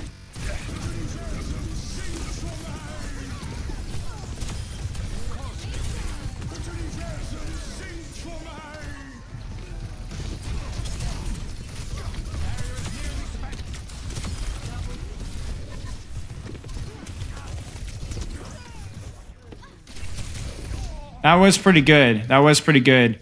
I feel like he should have died. I feel like Proper should have died a little bit later. That's crazy. Yeah, I mean, I don't know. I mean, they just played for time. The ults were good. The pulse bombs were good. It was just basically a really messy neutral trade that went slightly to WAC's advantage here. Yeah. Yeah, that was good. Good. Great. Really fun review. I think the main thing for me mostly is just that like Hanban Winston was so heavy. So heavy. Actually, you know what? That's not true. That's not true. It was not good, but it wasn't awful. It was okay at times. It just was like the biggest issue, I think, with Falcons, because I think Falcons played really well. Like I think like at this level, like it was just like a question of like, you know, those little things like the too much poke damage or whatever, like they added up and they were probably the most glaring issue there. And then obviously Falcons kind of screwing up at points times. But yeah, I think like really, I think both teams performing at a pretty high level here.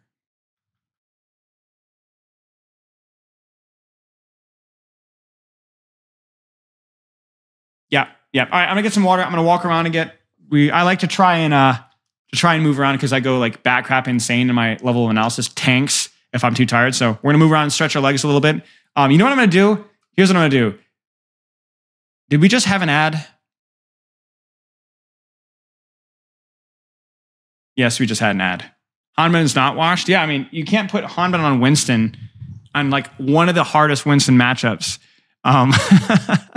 No, I'm not going to play more ads if we just did one. But yeah, anyway, I'll be right back. I mean, I would if I could so that you guys wouldn't have to deal with it later, but there's like a thing where you can't do it for a while. Yeah. No, I can't do it. I literally cannot run physically. I physically cannot run ads. It will not let me run ads. But yeah, Hanban did okay, all things considered. Why don't you play an ad when you aren't there? Because it will not let me do it. It literally says I can't click it. Yeah, so I have to wait. I physically can't do it. I physically cannot run an ad. I physically can't. Yeah, I can't. I mean, I could sit here and talk about it for like 25 more seconds, and then maybe then I could run an ad. I mean, I'm down. Pull up YouTube and run an ad? No.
You know, I think maybe the strat is that like when I do these ad breaks, you guys just like let me know and I do some like impromptu karaoke.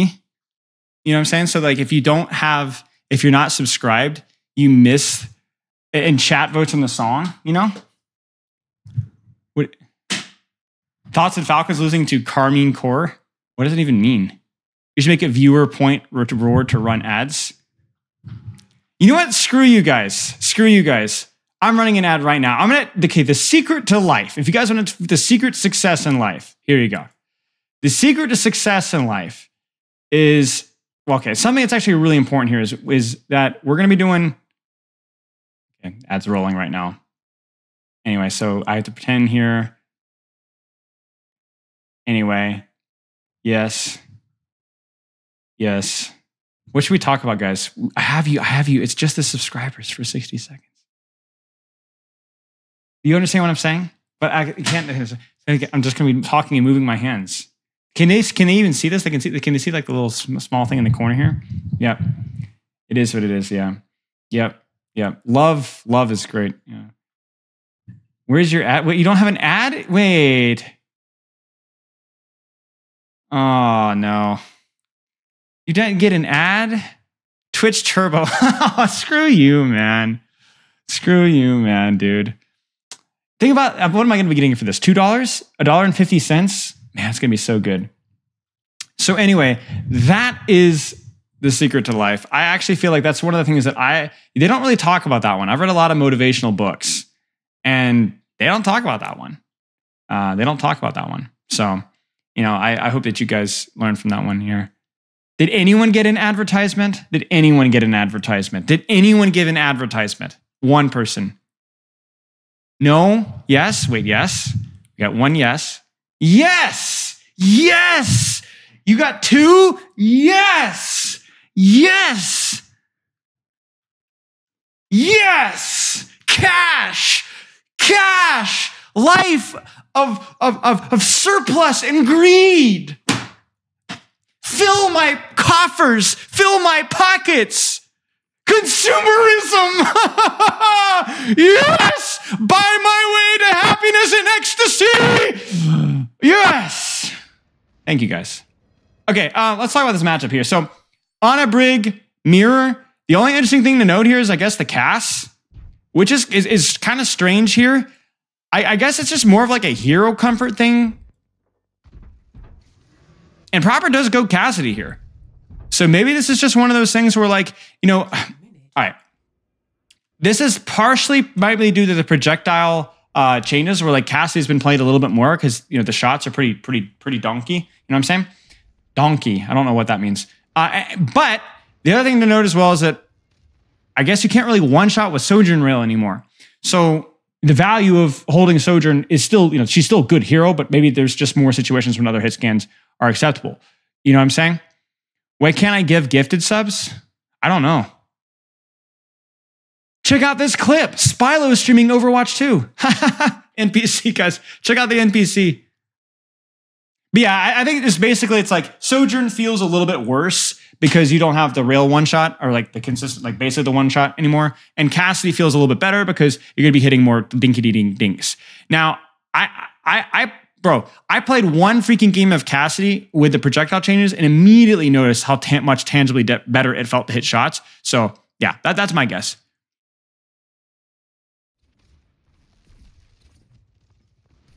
Am I expecting to see like Cassidy being played permanently? I don't know about that, but there's at least logic here. And also Lip definitely feels like somebody who's been playing, you know, the Sojourn when he can get it, or the Cassidy, excuse me, when he can. So yeah. Set nade here. Set nade, dive. Chio is an old man, though. So Chio is not surprised by this nonsense. Look at that. I mean, that's so good. I have a question that's kind of stupid. Why is she playing Ana throwing casual first and going on 90 degree every 2 seconds? Is it a tip for playing too much Ana? Wait, why is she playing Ana throwing casual? Well, I'm not sure I understand Shazana exactly. Are you talking about this point right here? Like, what's Shu doing? I'm not sure I fully understand. Maybe something to do with like the crosshair movement? Look at Shu point of view. Okay, I will.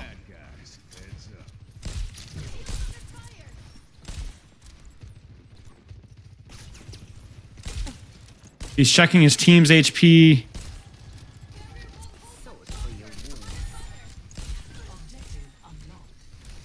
Oh, yeah, he's probably just checking flank and or checking his team's HP. Yeah, it's just checking his awareness. Yeah, he's just checking his position. That's all. They need to get Smurf's bubble out now. Okay, this is really important. So when Junman goes in, Junman doesn't really get what he wants.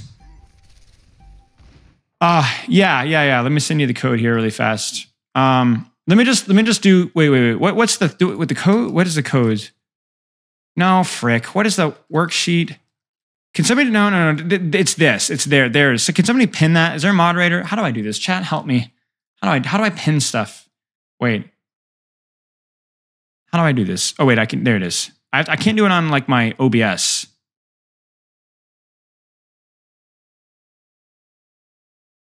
There. Can you guys see that? Can you guys see that? Did it work? Okay. There you go. Yeah, I can't do it on OBS. It's I have to do it through like the actual Twitch window, or maybe I can, but I can't see it anyway. But yeah, this is really important because Winston's dives kind of goofed up, so there's like a real chance here for like the push and pull, right? Where like they didn't use really any CDs here, so they could just jump back in with their Winston and get like a lot more space. So it's really important here that Lip gets pressure on Smurf now. That headshot was huge, so that they don't just get smoked. Oh my gosh, dude, what is this guy? What is this guy? You guys want to know why Cassie's being played here? This is why. What? What? What?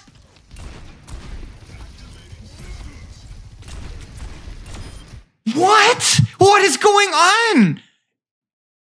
Robots moving the barricade. Unreal. Unreal. Wait, how does Junbin die?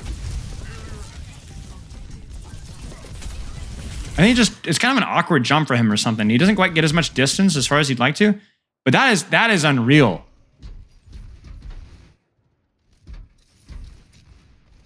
And look at that, they're just egoing here, like aggressive posturing here. And I think you need that. Again, it's called the Cassidy catch. You know what I'm saying? Like if you use your roll and you get your pocket, and as long as you don't get naded, I think Cassidy can do a lot of work here. The question for me with a Cassidy is how good is it a skill check on the enemy Ana to hit that nade?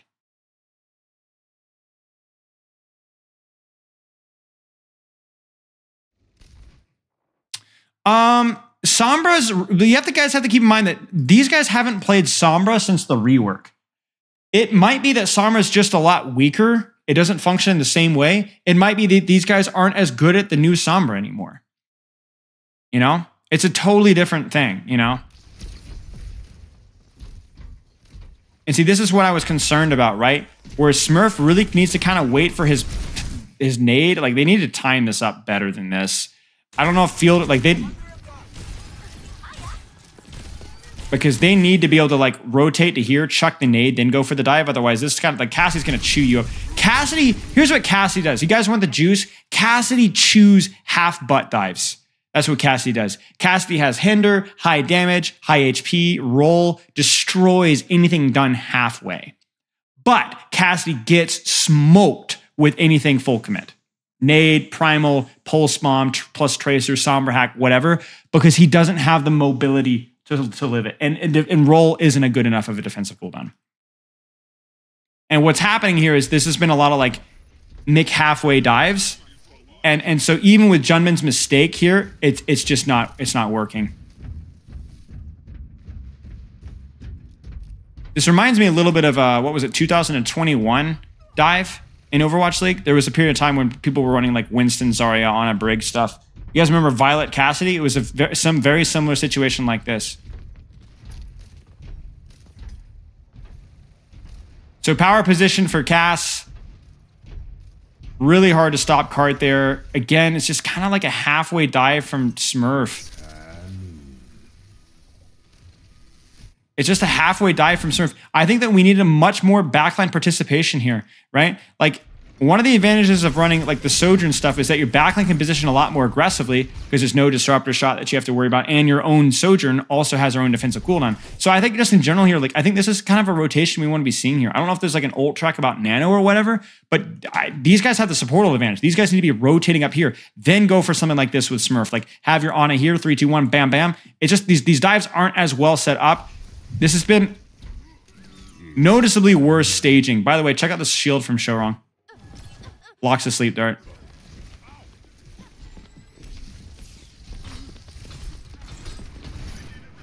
Nice nade. Hits both fielder and proper. Card is just still going. And proper's trying to take the angle here. You know, this is probably the other solution, chat, is probably to have Chio play this with proper and just poke these guys out at this range. This is where Sojourn can do pretty well, and then just greed your Ana here. And your Ana's not too scared of the Winston from here because she can still get packed to the other room.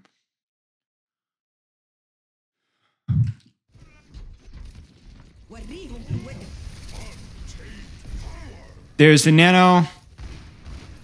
Can they get the peel? There's the rally. It's kind of unfortunate they use rally there.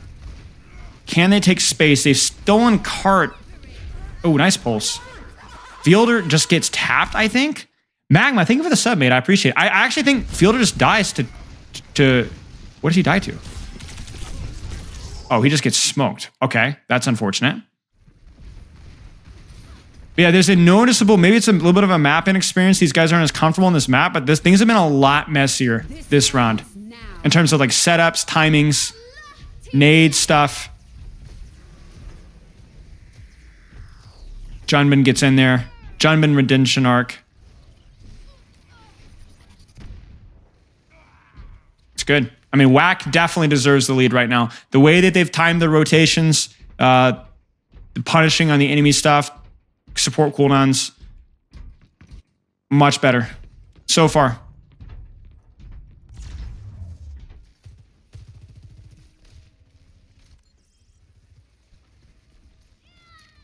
Hello? What happens here? Is it just a mistake?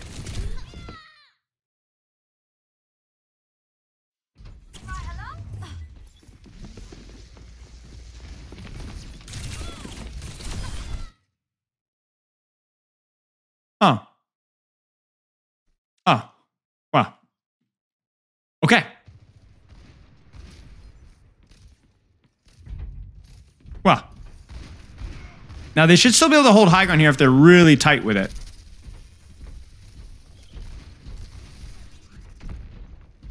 And they're going to try to, it looks like. It's good high noon. It's great high noon.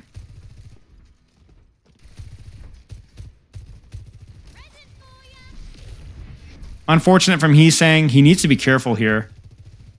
You guys see what I'm saying? There's just like a... there's just like a serious disconnect here, like between what's happening with the Falcons here. Like there's a lot. It's just very messy, you know. Like a lot of like Smurf and backline synchronization has been really off. Whether he's playing for kills or playing to control backline, it's just been really messy. So it's like been like so far like the Winston play has been messy, and like it's not just been, oh, now we can blame Hanvin. No, like this is Smurf, guys. This is Smurf. Smurf is. I mean, you could argue the Smurf is the best all-around tank in the West, in the world. You could make that argument, at least historically. Like, he certainly was the hot, I mean, right? Is there anybody else, like, the hottest commodity? Probably. Someone, yeah, that's true. Someone may be number one. Someone may be number one. But certainly he's up there. Someone in Smurf for me. But yeah, it's been a bit of a mess right now, really. The timing of stuff has been pretty ugly. Who's better at Winston, Junvin, or me? That's a great question. I'm going to plead the fifth there.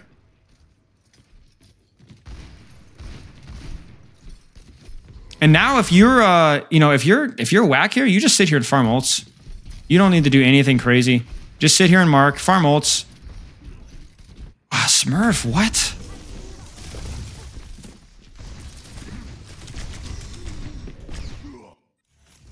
Like, let me describe to you guys what's happening here, okay? I want this to not be Smurf sucks.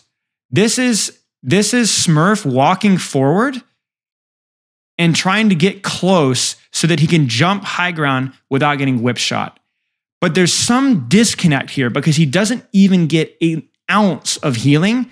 And not only that, it's really important that Stalker gets here a little bit early so that he pulls some of the attention this way, because you always want your Tracer to go first-ish whenever it's a tough Winston jump. You don't even want Winston to go first, but if it's a bad Winston jump where you get whip-shotted, you need your Tracer distracted a little bit. But he gets no healing, and his Tracer's not staged. Where is the healing?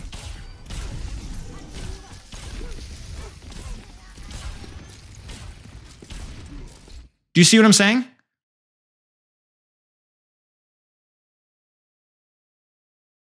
This is a communicational thing. Smurf is not a bad tank. This is just a goof up. There's a communicational disconnect here. Because this is criminal. Criminal. Yeah, exactly. They were waiting to sync up the nano, right? And it just, he's not getting healing. He doesn't get nano. And then also Stalker needs to be the one opening this. I'm convinced. Yeah. Yeah, I mean, you could also look at this from Proper's perspective as well. Where like Proper... Why isn't Proper getting healing? Proper needs to know his backline's LOS limitations, and then also Proper messes up his slide. And it's probably screaming bloody murder. You guys see this? He slides into the wall. So it starts, the mistake starts here, and it then goes here, then goes here. And Smurf is the guy that feeds. Welcome to professional Overwatch, ladies and gentlemen.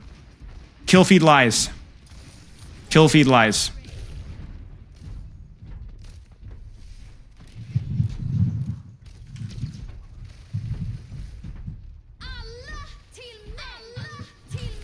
They might nano this. Choang should die. That's way too deep. Way too deep. A little bit too deep of a push there with somebody on cart there. Yeah, Choang gets sauced out the juice. I don't know if he was expecting nano here, but the nano must come now. You're powered up. Get in there. Boo! Shoo! Boo! Boo! No, he didn't miss. He nanoed the Winston on purpose. That's criminal. Your Winston already has primal rage, and your Brig is critical. Your Winston's full. What is this nano? That is a horrible nano. This is actually like, okay, so now once again, Chorong is feeding, but wait, there's more. No, actually, Chorong was probably okay if the nano had hit the right target. No, he does it on Winston on purpose. He does it on purpose. Yes, it's intentional. Look at his crosshair. Then he looks down at the Brig. You see it? He's looking for the Winston. That's a terrible. That's sucky. I mean, it was kind of ambitious anyway to extend that deep, but yeah. Yeah, a lot of little micro goof ups here. A lot of micro goof ups.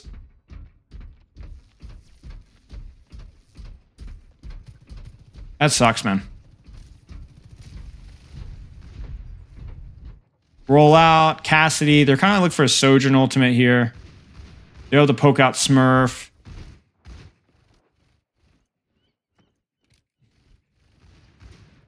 So you're noticing that they're not really doing anything proactive here. You would think that like, oh, maybe they could like send their Winston on a flank here and just dive here with Primal.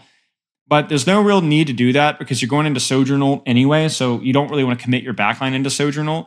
And you already have such a massive lead, you can just kind of chill here. Winston bubble is forced though, which is kind of unfortunate. A little bit maybe deep, is too deep of a staging for John, but Nade misses on Proper. A lot of marking, a lot of poking, a lot of pushing, a lot of prodding. Pulse Bomb doesn't quite hit from Heesing. I think Heesing gets really close here. Oh, that nade needs to hit. That pulse needs to hit, ladies and gentlemen. Then they're going to actually drop and rotate, and it looks like we're going to have like a flank high noon play here potentially. Oh no, just a flank play, period. I love the setups from the flanks, guys. Like I'm telling you guys, these setups and these dives are so good. Junbin jumps in, flank nade, flank play. This is beautiful. It's beautiful. And then now Proper has nobody to shoot. Dude, look at Lip. Look at this guy. Look at this guy. Yeah, I'm good.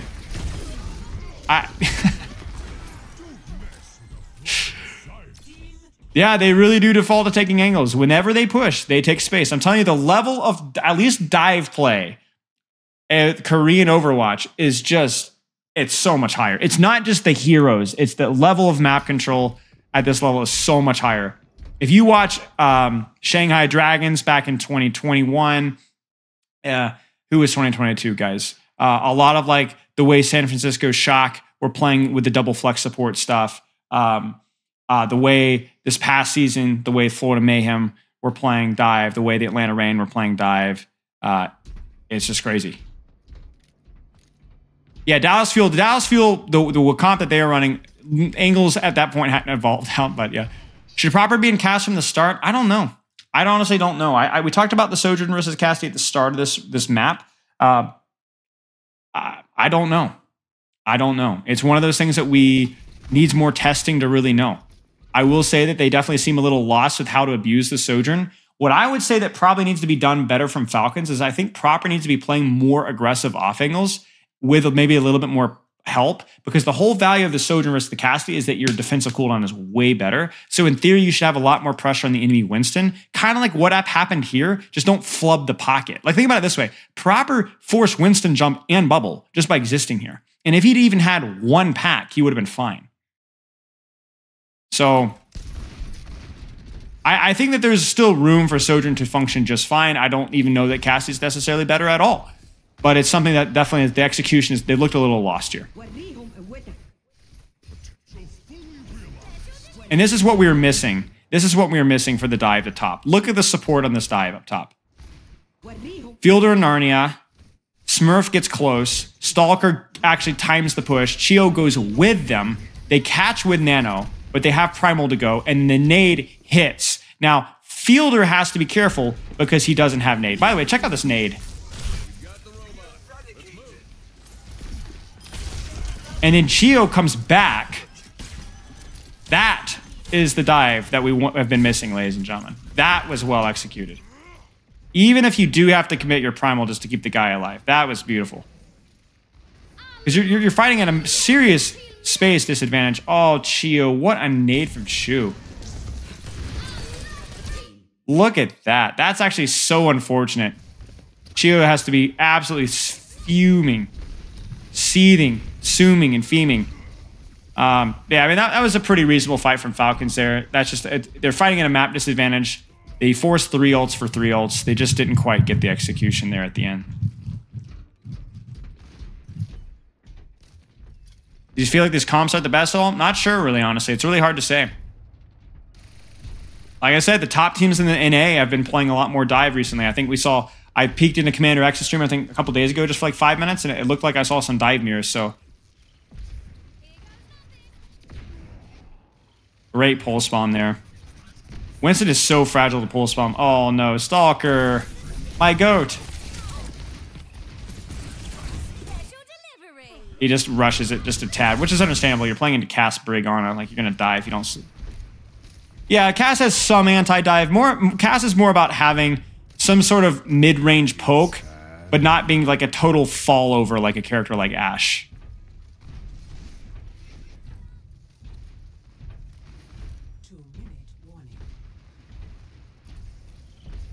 Good boop from Chio. Huge flank nade from Shu. And the reason that he's going for these flank nades is because they have push plans. They have Nano. Let's push in with Nano. So he's not likely to get punished for that. He does sleep the wall there, so we'll pretend we didn't see that. But yeah, I mean, it's a good play. They don't have any rally or Nano to respond with. Like, this is where we can kind of marry the NA stuff, the Western stuff, the EMEA stuff, and the Asian stuff, where it's like the Korean, like the off angles and so on. But it's like this works because they didn't have a Nano or rally of their own. Like, Shu would need to be really careful about positioning here if they could respond with rally, Nano, or Primal, but they didn't. So then he can go a lot more aggressively with that kind of stuff. No, I think Cass is fine. Cass is definitely map situational, I think. A little bit of comp / map situational, where he can get outvalued by poke heroes. And poke heroes are generally more common and like the average ranked, but I think Cass is fine.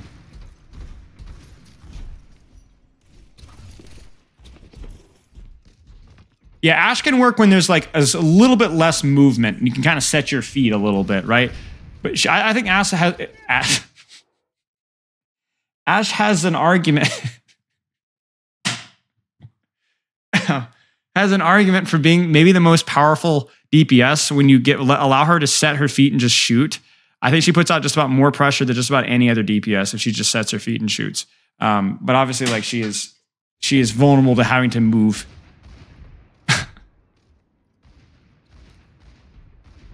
Okay, another supported push up top, probably another Nano. This one's not set up as well. Chorong gets the boop. It's just kind of lazy from Falcons. Oh, nice. He does get the second one, though, so they do get the space. So that's not the end of the world, but yeah, not as well set up. And then Fielder gets holy moly. He looks for the nade, doesn't hit it this time, and Junman Dude, check out Junman here. Look at the element of surprise here. Look at the element of surprise! My goodness! Look at that! Okay, never mind. Stalker's just better. But space is what allows this to happen, right? You can't get this pulse bomb without the Nano Monkey shoving them onto the corner for you.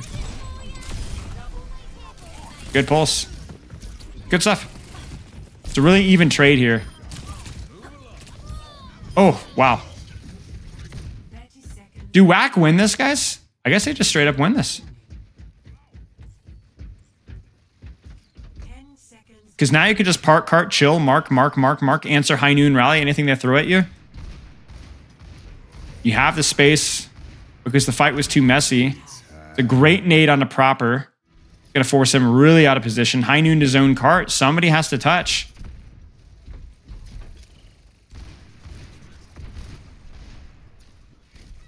Deep dive from Junbin. Really nice dive there. Rally push. They get the pulse on Stalker. Hello. Him saying, oh gosh, I can't. I hate myself. I'm sorry. And that's it.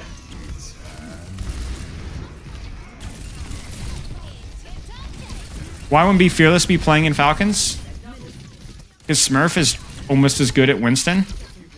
Much more well-rounded tank, in my opinion.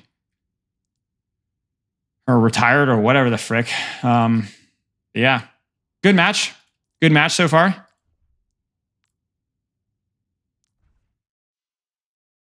How does this work, guys? Was there no match? Wait. How does this work? We played... Oh, WAC wins. I was like, how does this work? WAC is just 1-2. So WAC does win. I was somehow thought Falcons won. No, WAC wins. Any tips for Kiriko playstyle this season? Great question. Let me send you a video I did on this. Yeah, so anyway. Shut up, Spilo.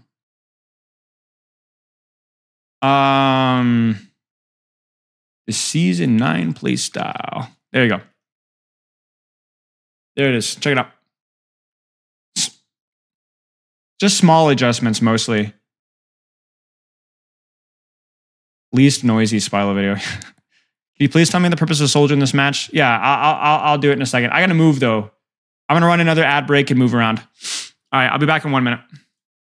Remember, Secret of Life for those of you guys that are subbed.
Yeah, I got it, Matt. Yeah, that's fine. It is what it is.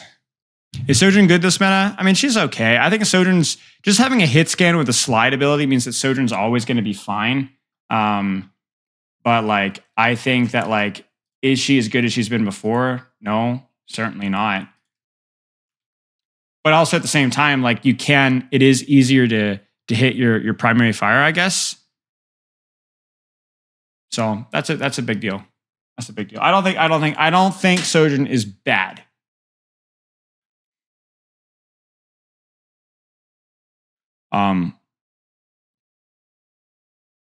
Special push-ups again? Maybe. Yeah, the problem with a lot of the other channel point things is that they just ended up coming out like the most awkward times ever. Like I would be in the middle of a coaching session, in the middle of like a whatever review, and it was not good timing. Special push-ups, you could just basically look up a push-up on YouTube and then cash it out, and I'd do the push-up. But I could do like 95, 99% of push-ups on there. I couldn't do some of like the more calisthenic, like planche push-ups, like the no-leg push-ups. I couldn't do those. But I could do like all like clapping push-ups and like the Aztec push-ups and stuff like that. I like the toe touch or whatever. Posture check, thank you.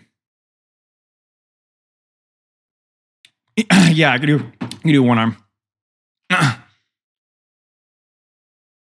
Okay, this will be interesting. So again, we're basically in the same situation with one major exception as Samoa, where it's like, oh, running Zarya counter tank, but Orisa has the ability to just kind of punch through and be a lot more of a disruption on the backline.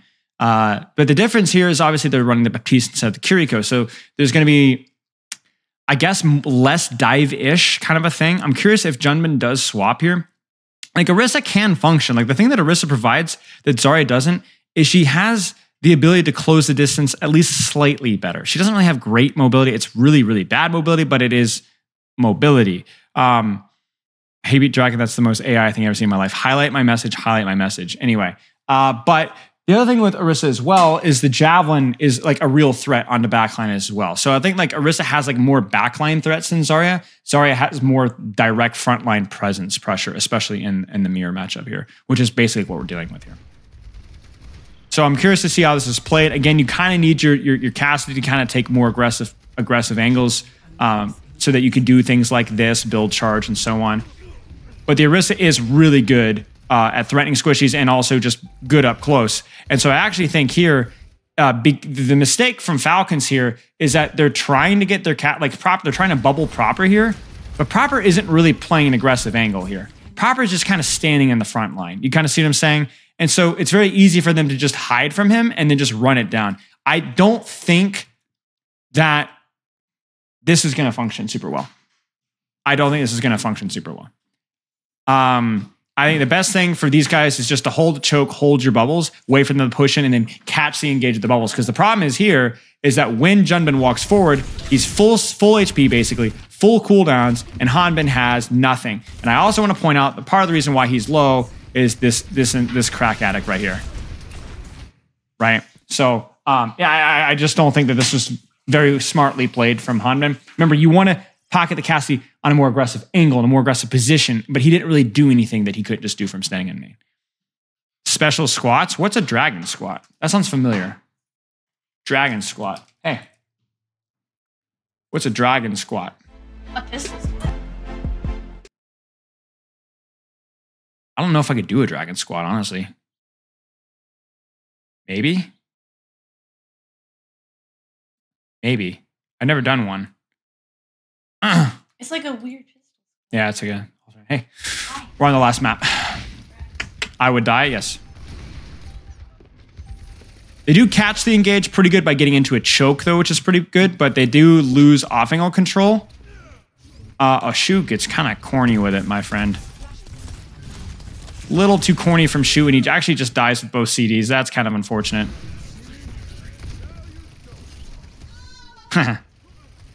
Maybe the real NA hive mind is just being able to push and pull properly. And KR maybe not as good at that. I don't know. But yeah, Hanbin Zarya is a plus. I wish that Hanbin is such a freak on Zarya that I hope that they don't like. I hope that they don't like you know, force the bubble and cast when it's not working out. Did I already talk about comps? Yeah. So the Winston swap here, obviously, quote unquote, counter swap the Zarya. This is where it's going to be so important to get your Cassidy on aggressive off angles and then bubble him off. So I think that they're down a few here, which is kind of unfortunate. But yeah. NAI of mine equals Dallas Fuel equals KR. There it is. There's your flow chart. Early pressure from Zarya. Chio just freaking dies. What? Is this just lip? It's lip, isn't it? It's lip. It's lip. And then a great pulse by Heesang. That really kills any momentum they would have had. Although he dies for it. And then Stalker hits the pulse back. Well, never mind then, guys. Well, then wait, no. I don't know what's happening! It's just, okay, we're going all over the place. Junman. Ah! Frick! It's a mess.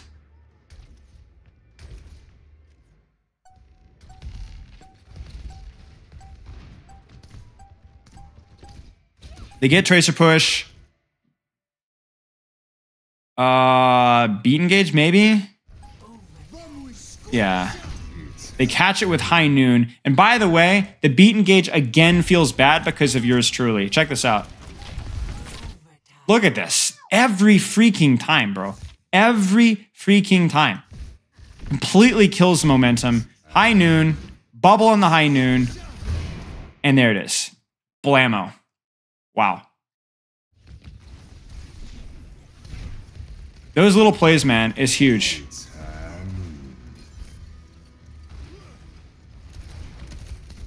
Should be okay. Probably didn't even need grab there, but Stalker gets picked, so it's just as fine, just as well.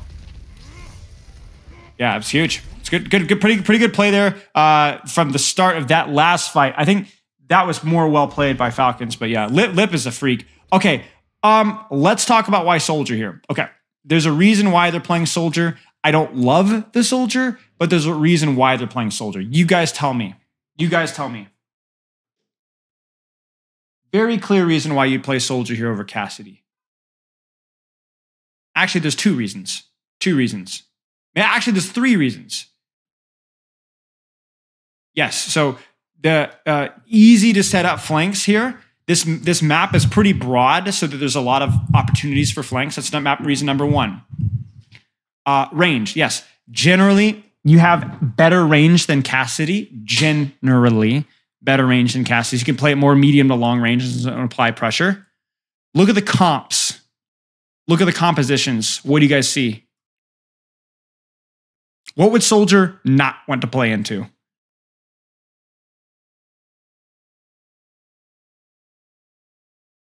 Let me tell you right now. Soldier would not want to play into his own comp. Soldier, if Lip would not want to play versus Winston Kiriko.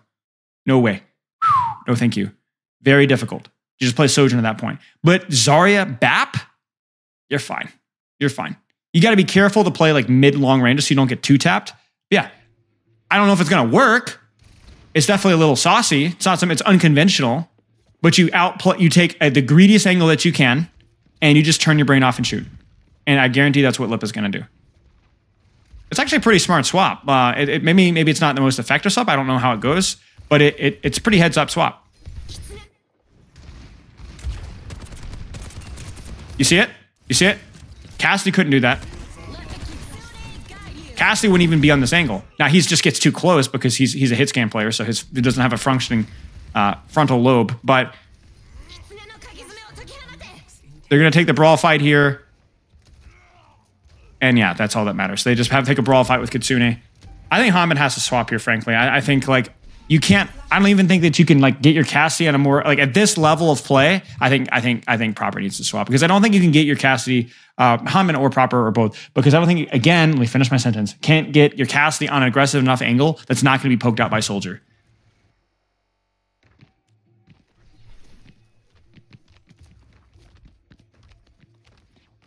Lip just plat magnet. Yep.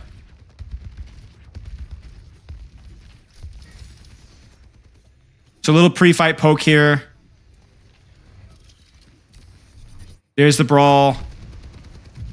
And again, just Soldier. I don't like how Lip positioned, though. I think they're trying a little too hard to just close the distance and dive immediately there. If you're going to do what Lip is doing now, you would just play Sojourn.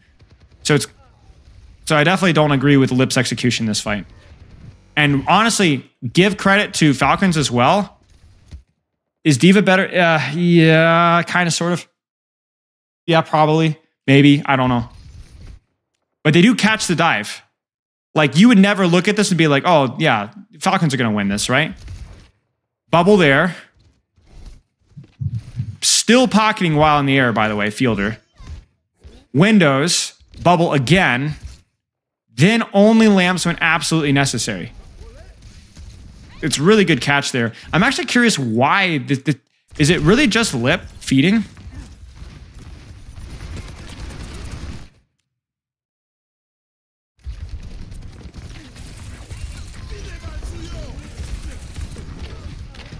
I honestly don't know. I'm honestly not too sure. I think maybe they just didn't have an ultimate to take the fight with. Like, because even maybe the setup wasn't that good. Maybe that's the takeaway here. Well, but they did land directly on the BAP. I don't know. I will just give credit where credit is due. Is well caught by Falcons. They hit the BAP regenerative burst was good. The lamp was good. The ult was good. Both bubbles were good. The booping is good as well. Yeah, I don't know. Yeah, Proper did hit a lot of shots. That is true. Yeah. Yeah. You would optimally like to isolate Fielder there more than juggle him in. I think that was maybe some stuff there. And then, yeah.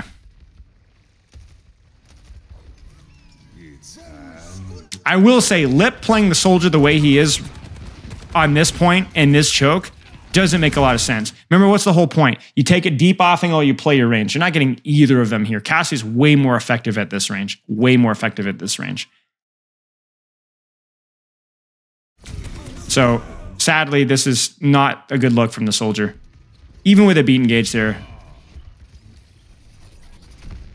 Again, they're catching consistently well. Now, I will say, that is one nice thing about High Noon is versus these dive comps. The damage reduction from High Noon matters. It matters a lot. Especially when you don't have sleep or nade to worry about. It's just Kiri Lucio.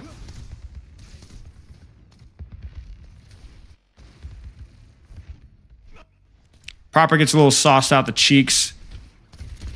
It, again, feels like a little bit trying too hard to get the burst there, but doesn't quite get it. I think he tries to go for like the punish on the monkey.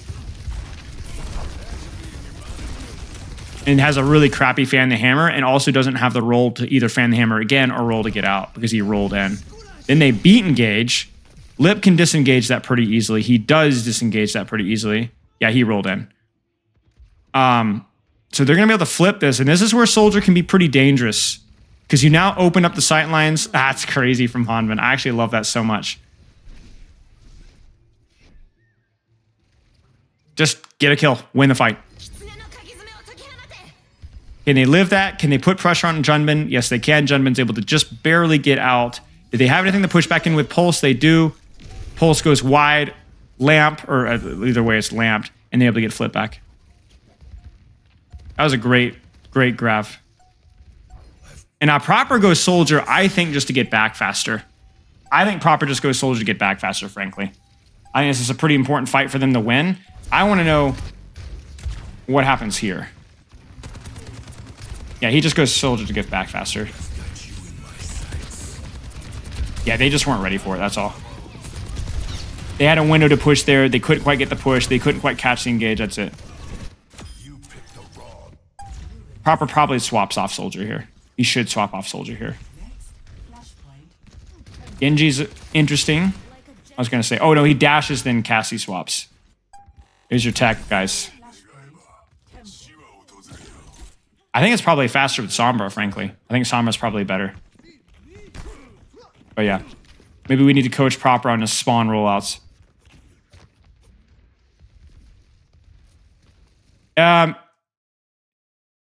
I think what it is, chat, is that you can H arrow key enter.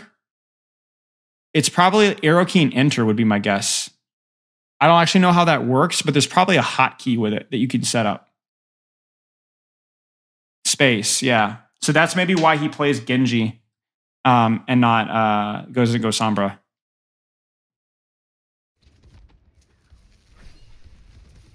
Now this is going to be more soldier-friendly angle, definitely a lot broader.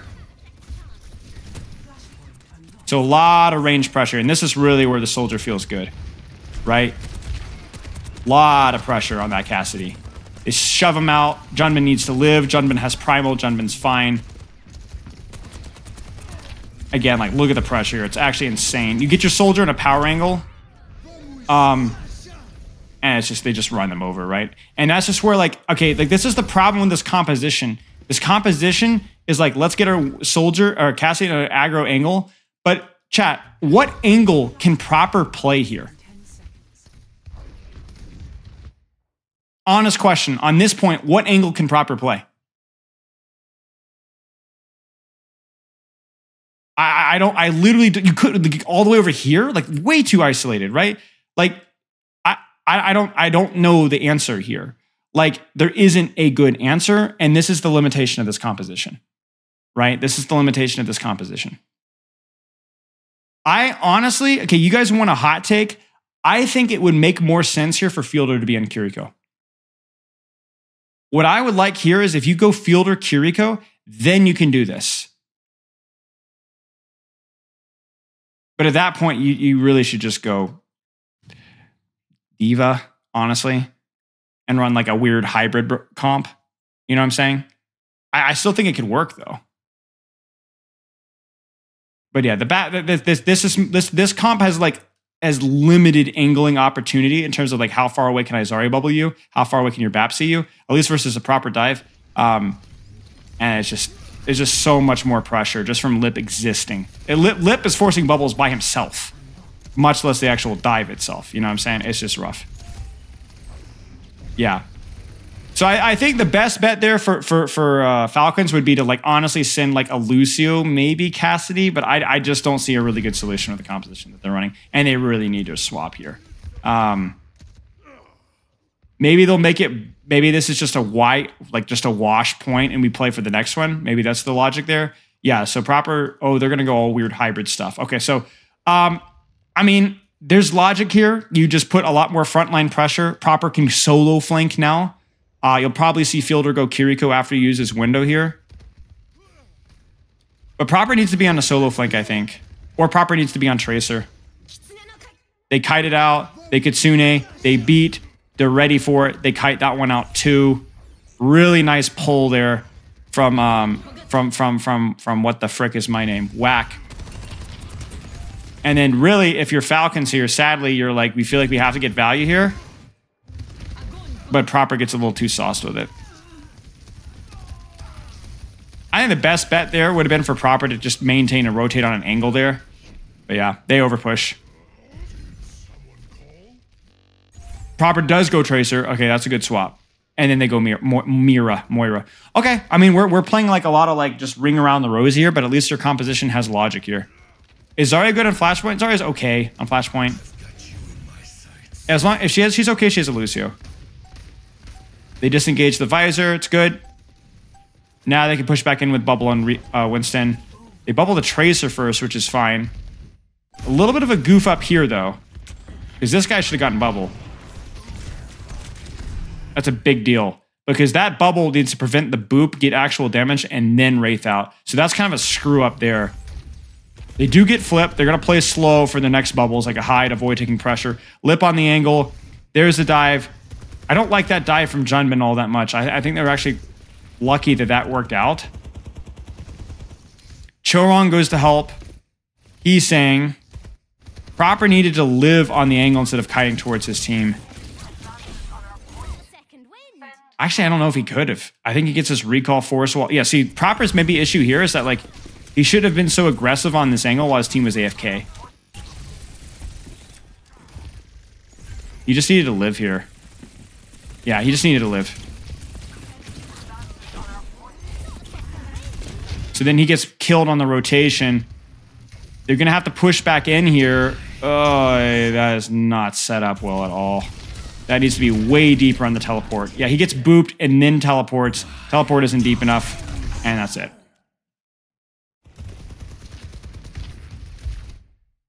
Maybe, Matt. I don't think so. I think that was. I think that's a consequence of Junbin the jump there. But you could be right. You could be right. Next flashpoint, Palace. Got a second win? What do you mean? Not me, bro. Not me, bro. Bro, you guys have no idea. Next week, I have next week off. I'm literally going to be in my boxer shorts, sleeping like the dead as much as I possibly can, and eating like an absolute pig all next week. And reading books. Dude, I'm going to be an absolute degenerate next week. Oh, the Tracer voice line. Oh, okay. Well, that was an awkward segue. Never mind. I am so tired, man. I am gassed. Okay.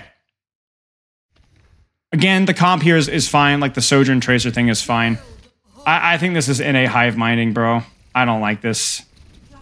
This NA hive mind stuff. There's no. This is like, okay, our beloved, sweet, juicy friend Falcons have kind of like degenerated here, and there's like no attempt at a rotation here. They're not trying to like isolate and force CDs and then chase. They're not clearing any angle left or right. They're just grouping up 3-2-1, chasing it down. And then she was like, oh, wow, I'm terrified. I'm going to teleport away. And then meanwhile, Stalker's isolated. They've wasted an ultimate, done nothing with it. They found Lip, but they either run it down main to catch Lip. Then they respond, capture the ultimate, and then people are dead. It's just, this is the NA hive mind for my dear friend Team Falcons. There's no attempt at a rotation or setup. It's bad. Got a second win, Spilo? I've got you. Oh, yeah, thanks, man. Yeah, no, man, I'm just chilling next week, bro. I'm absolutely chilling next week. Yeah, I'm chilling next week. Thanks, Dovox. Quick playing in the Patreon channel? Maybe. We'll see. I mean, we do have the Patreon pug next Saturday, though, right? So I'll be playing at least some. No stream? Yeah, no stream. There'll still be YouTube stuff going on live. We have still like a couple of YouTube. Oh, God, I got a couple of cool YouTube videos. I got me coaching car queue planned for next week. I'll have this video live next week. And then I have a love letter to Overwatch 2, which is that project that we've worked on like 4 months ago. That's finally going live this next week, I believe. Again, this is, where Soldier's going to feel pretty good. Like, look at the range with which he's playing. It's good. Zoning. And I think this is kind of desperation, to be honest with you. I think the Junker Queen makes sense. I think, actually, does Junman counter swap him in spawn? Yeah, look at this guy. That's actually so funny. Look at that. Goes Doom. That's crazy. Clubs, thanks for the sub, man. Screw these ads. That's right. That's right. Hey, dude, look, you got the new badge. You get the Stormcrow badge, bro. Congrats. People pay thousands of dollars for that, and you can get it for just 12 months of subscriptions. It's a good visor. It's not really going to do a whole lot in terms of kill. Oh,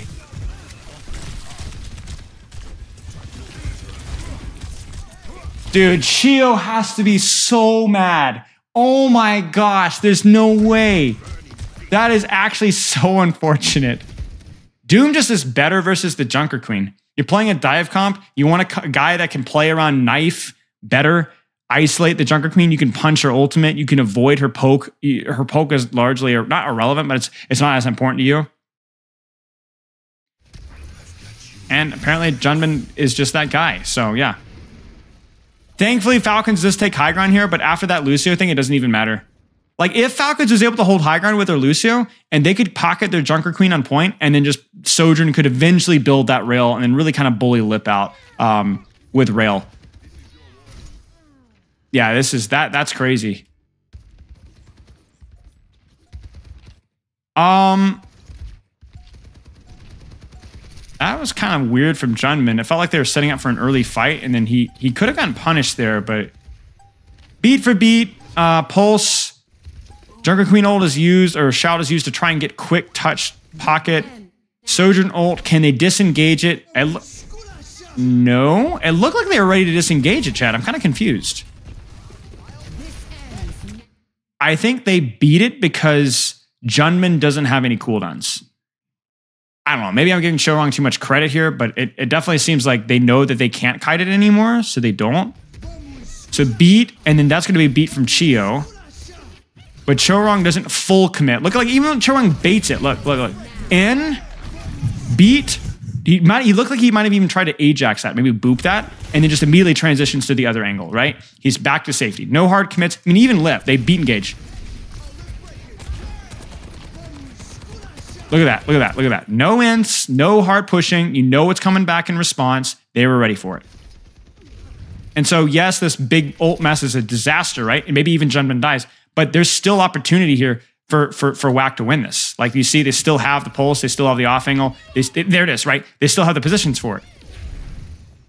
This has been, I mean, WAC is, I'm telling you what, guys, this is not too bad. This is not too bad. There's definitely been some goof ups here, but like I think I've been pretty impressed here. I think Lip should probably swap here. Probably go Sojourn. just because of the Junker Queen Kiriko Tracer stuff. Is he waiting to swap until the last possible second? No, he's going to stay. Maybe he'll stay for a visor. Maybe he'll stay for a visor. You could rotate high ground here, you know, and maybe force point with Tracer and then try to maybe Kitsune up here. Although they could match you with Kitsune. Maybe that's what they'll try. Yeah, they're going to try it. It's going to be tough, though. No, they're not going to try it. Yeah, Kitsune for Kitsune through a choke might be tough versus the Junker Queen. Force the angle out. They force Tracer out. Now they're forcing point. Junker Queen, they try to touch. They're looking to disengage the Kiriko. They match the Kiriko. Lip needs to run for his freaking life, bro. Wow, I'm surprised. What were they aiming for? Who were they going for? They should have gone for Lip there, I think. Yeah, Lip was the break point there. Because Kiriko could just TP away. Soldier has to run away. It's a lot worse.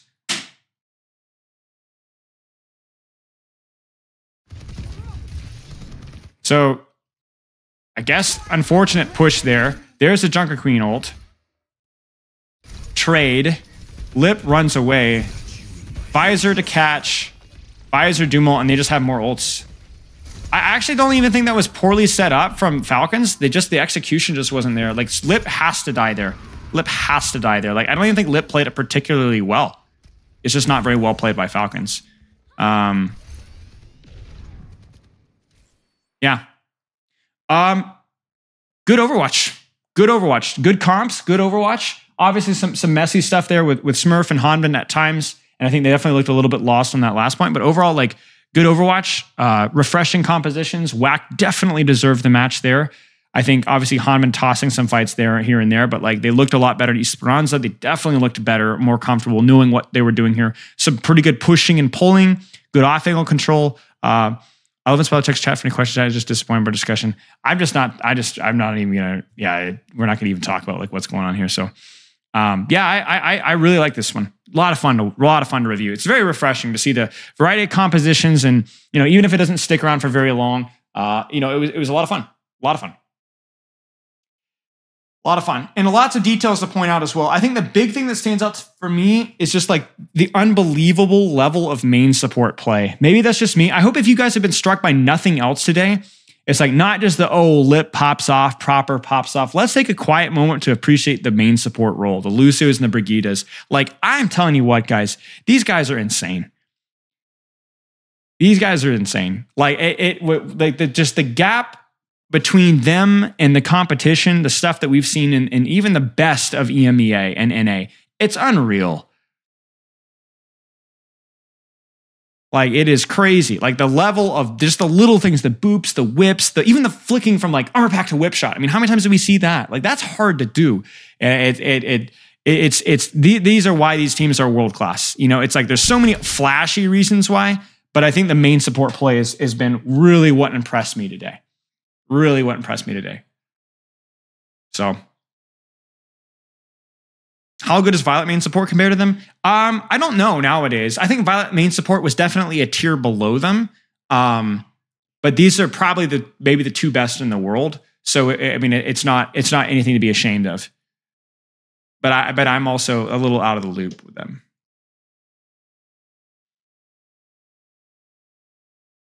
My hot take is that my initial impression is that there's like Chio Chorong, there's like Violet and a couple of other supports, and then I think you have your Western supports, your Western main supports. I actually don't think Western main support is anything higher than B tier. Even the best of the best. I think there's a solid 2 tiers below. Might be a little bit of bias there. Maybe some Western supports can tickle around in A. Maybe Vega. I haven't seen enough Vega to really comment. But I think there's a huge mechanical gap. It's not just, decision-making in game sense. It's also just mechanical gap. Did Astros and Chio Charmong tier on Lucio? Maybe. I haven't seen as much Astro. Maybe mechanically. I think Astro in terms of... to me, it's not just the boops, though. It's also the controlling space and so on. So I'm not sure. But the other thing that makes these guys really special too is that their Brigidas are just as good as their Lucios. And like, that's so rare. Like, it's not just the top, like the S tier Lucio, but the fact that they also have S tier Brigida is crazy. Crazy. Rank Li Gong. I would say A tier, top A tier. Li Gong has a little bit of a feeder in him, and I don't know that his brig is quite as good as these guys. But I would say Li Gong is probably solidly A tier. Is the weakest link for NA EMEA? Yeah, 100%. Definitely. I mean, come on, guys. Like, yeah, I'm not. Yeah, definitely the weakest point. Definitely the weakest point. I mean, even on the best Western teams right now, I think the main support for many of the teams in EMEA is their weakest role by far. Toronto, one of their weakest players. And even though Vega is really good, he's still one of their weakest players. He's competing with someone. And RuPaul. Weakest, I think Kellex on TM is pretty good, but still probably their weakest player. Maybe up, hard to say. Definitely on ENCE, definitely the weakest player. Masa is definitely, and also, I mean, who else do you guys got for a lot of the other teams? M80, weakest player. FD God, I don't know. Probably C. I don't know. I'm not sure. I think the reason why it's potentially the weakest role is just because it's not always the flashiest role necessarily. At least if you're not playing Lucio. There's a lot of like Lucio one tricks as well, which makes sense because he's the flashiest character, but maybe it makes sense, right? Ints. Yeah. Do you think the Kara angle playstyle is the framework for the huge gap in main support? So I don't necessarily think, though. I don't necessarily think so. I think the gap in terms of like the off-angling stuff is probably more to do with the level of comfort with characters like Winston and Tracer, which then leads the other characters into understanding that more. Yeah. Do you think the KR will stomp the West on land? No idea. No idea. West punches up sometimes. Like West punches up sometimes. Like they will have that land buff, you know, that confidence stuff, that creativity. Yeah. I think a lot of it is also as well like where it's chaos favors the West. Because I guarantee these KR teams are not playing versus all the same comps, you know? So there's always that risk that somebody just faces an ELO terrorist, right? So that like something goes badly and then, yeah. You never know. Lack of volume? Yes, 100%. Lack of volume. Lack of main support is lack of volume. And that's almost always the easiest answer. Like, why aren't there that much of so-and-so? Probably lack of volume. Just not a lack of, there's just not, main support is not as competitive as a role as like hit scan.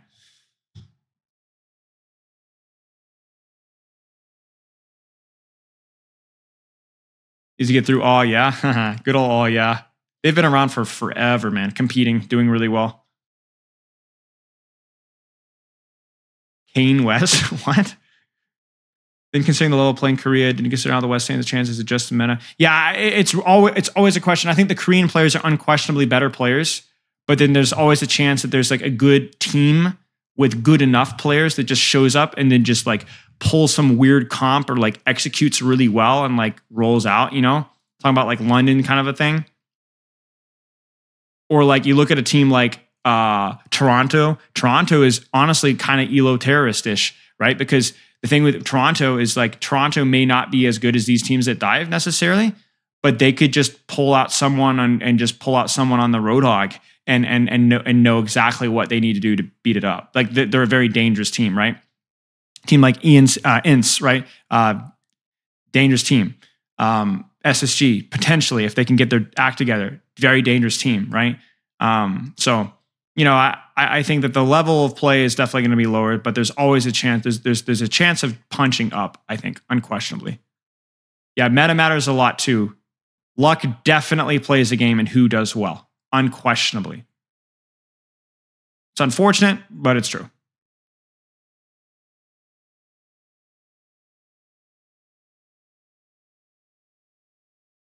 But like luck it's kind of unfortunate. You guys wouldn't like it if luck didn't play it, because it would be really boring to watch because you know who'd win. But it would also mean that it would be the meta would be very stale too. Because like part of what makes things luck play a factor is that there's a little bit of meta variance, you know? So, right. Yeah, TM is really good on Ram stuff and Sig stuff, especially if it involves a Lucio, you know? So.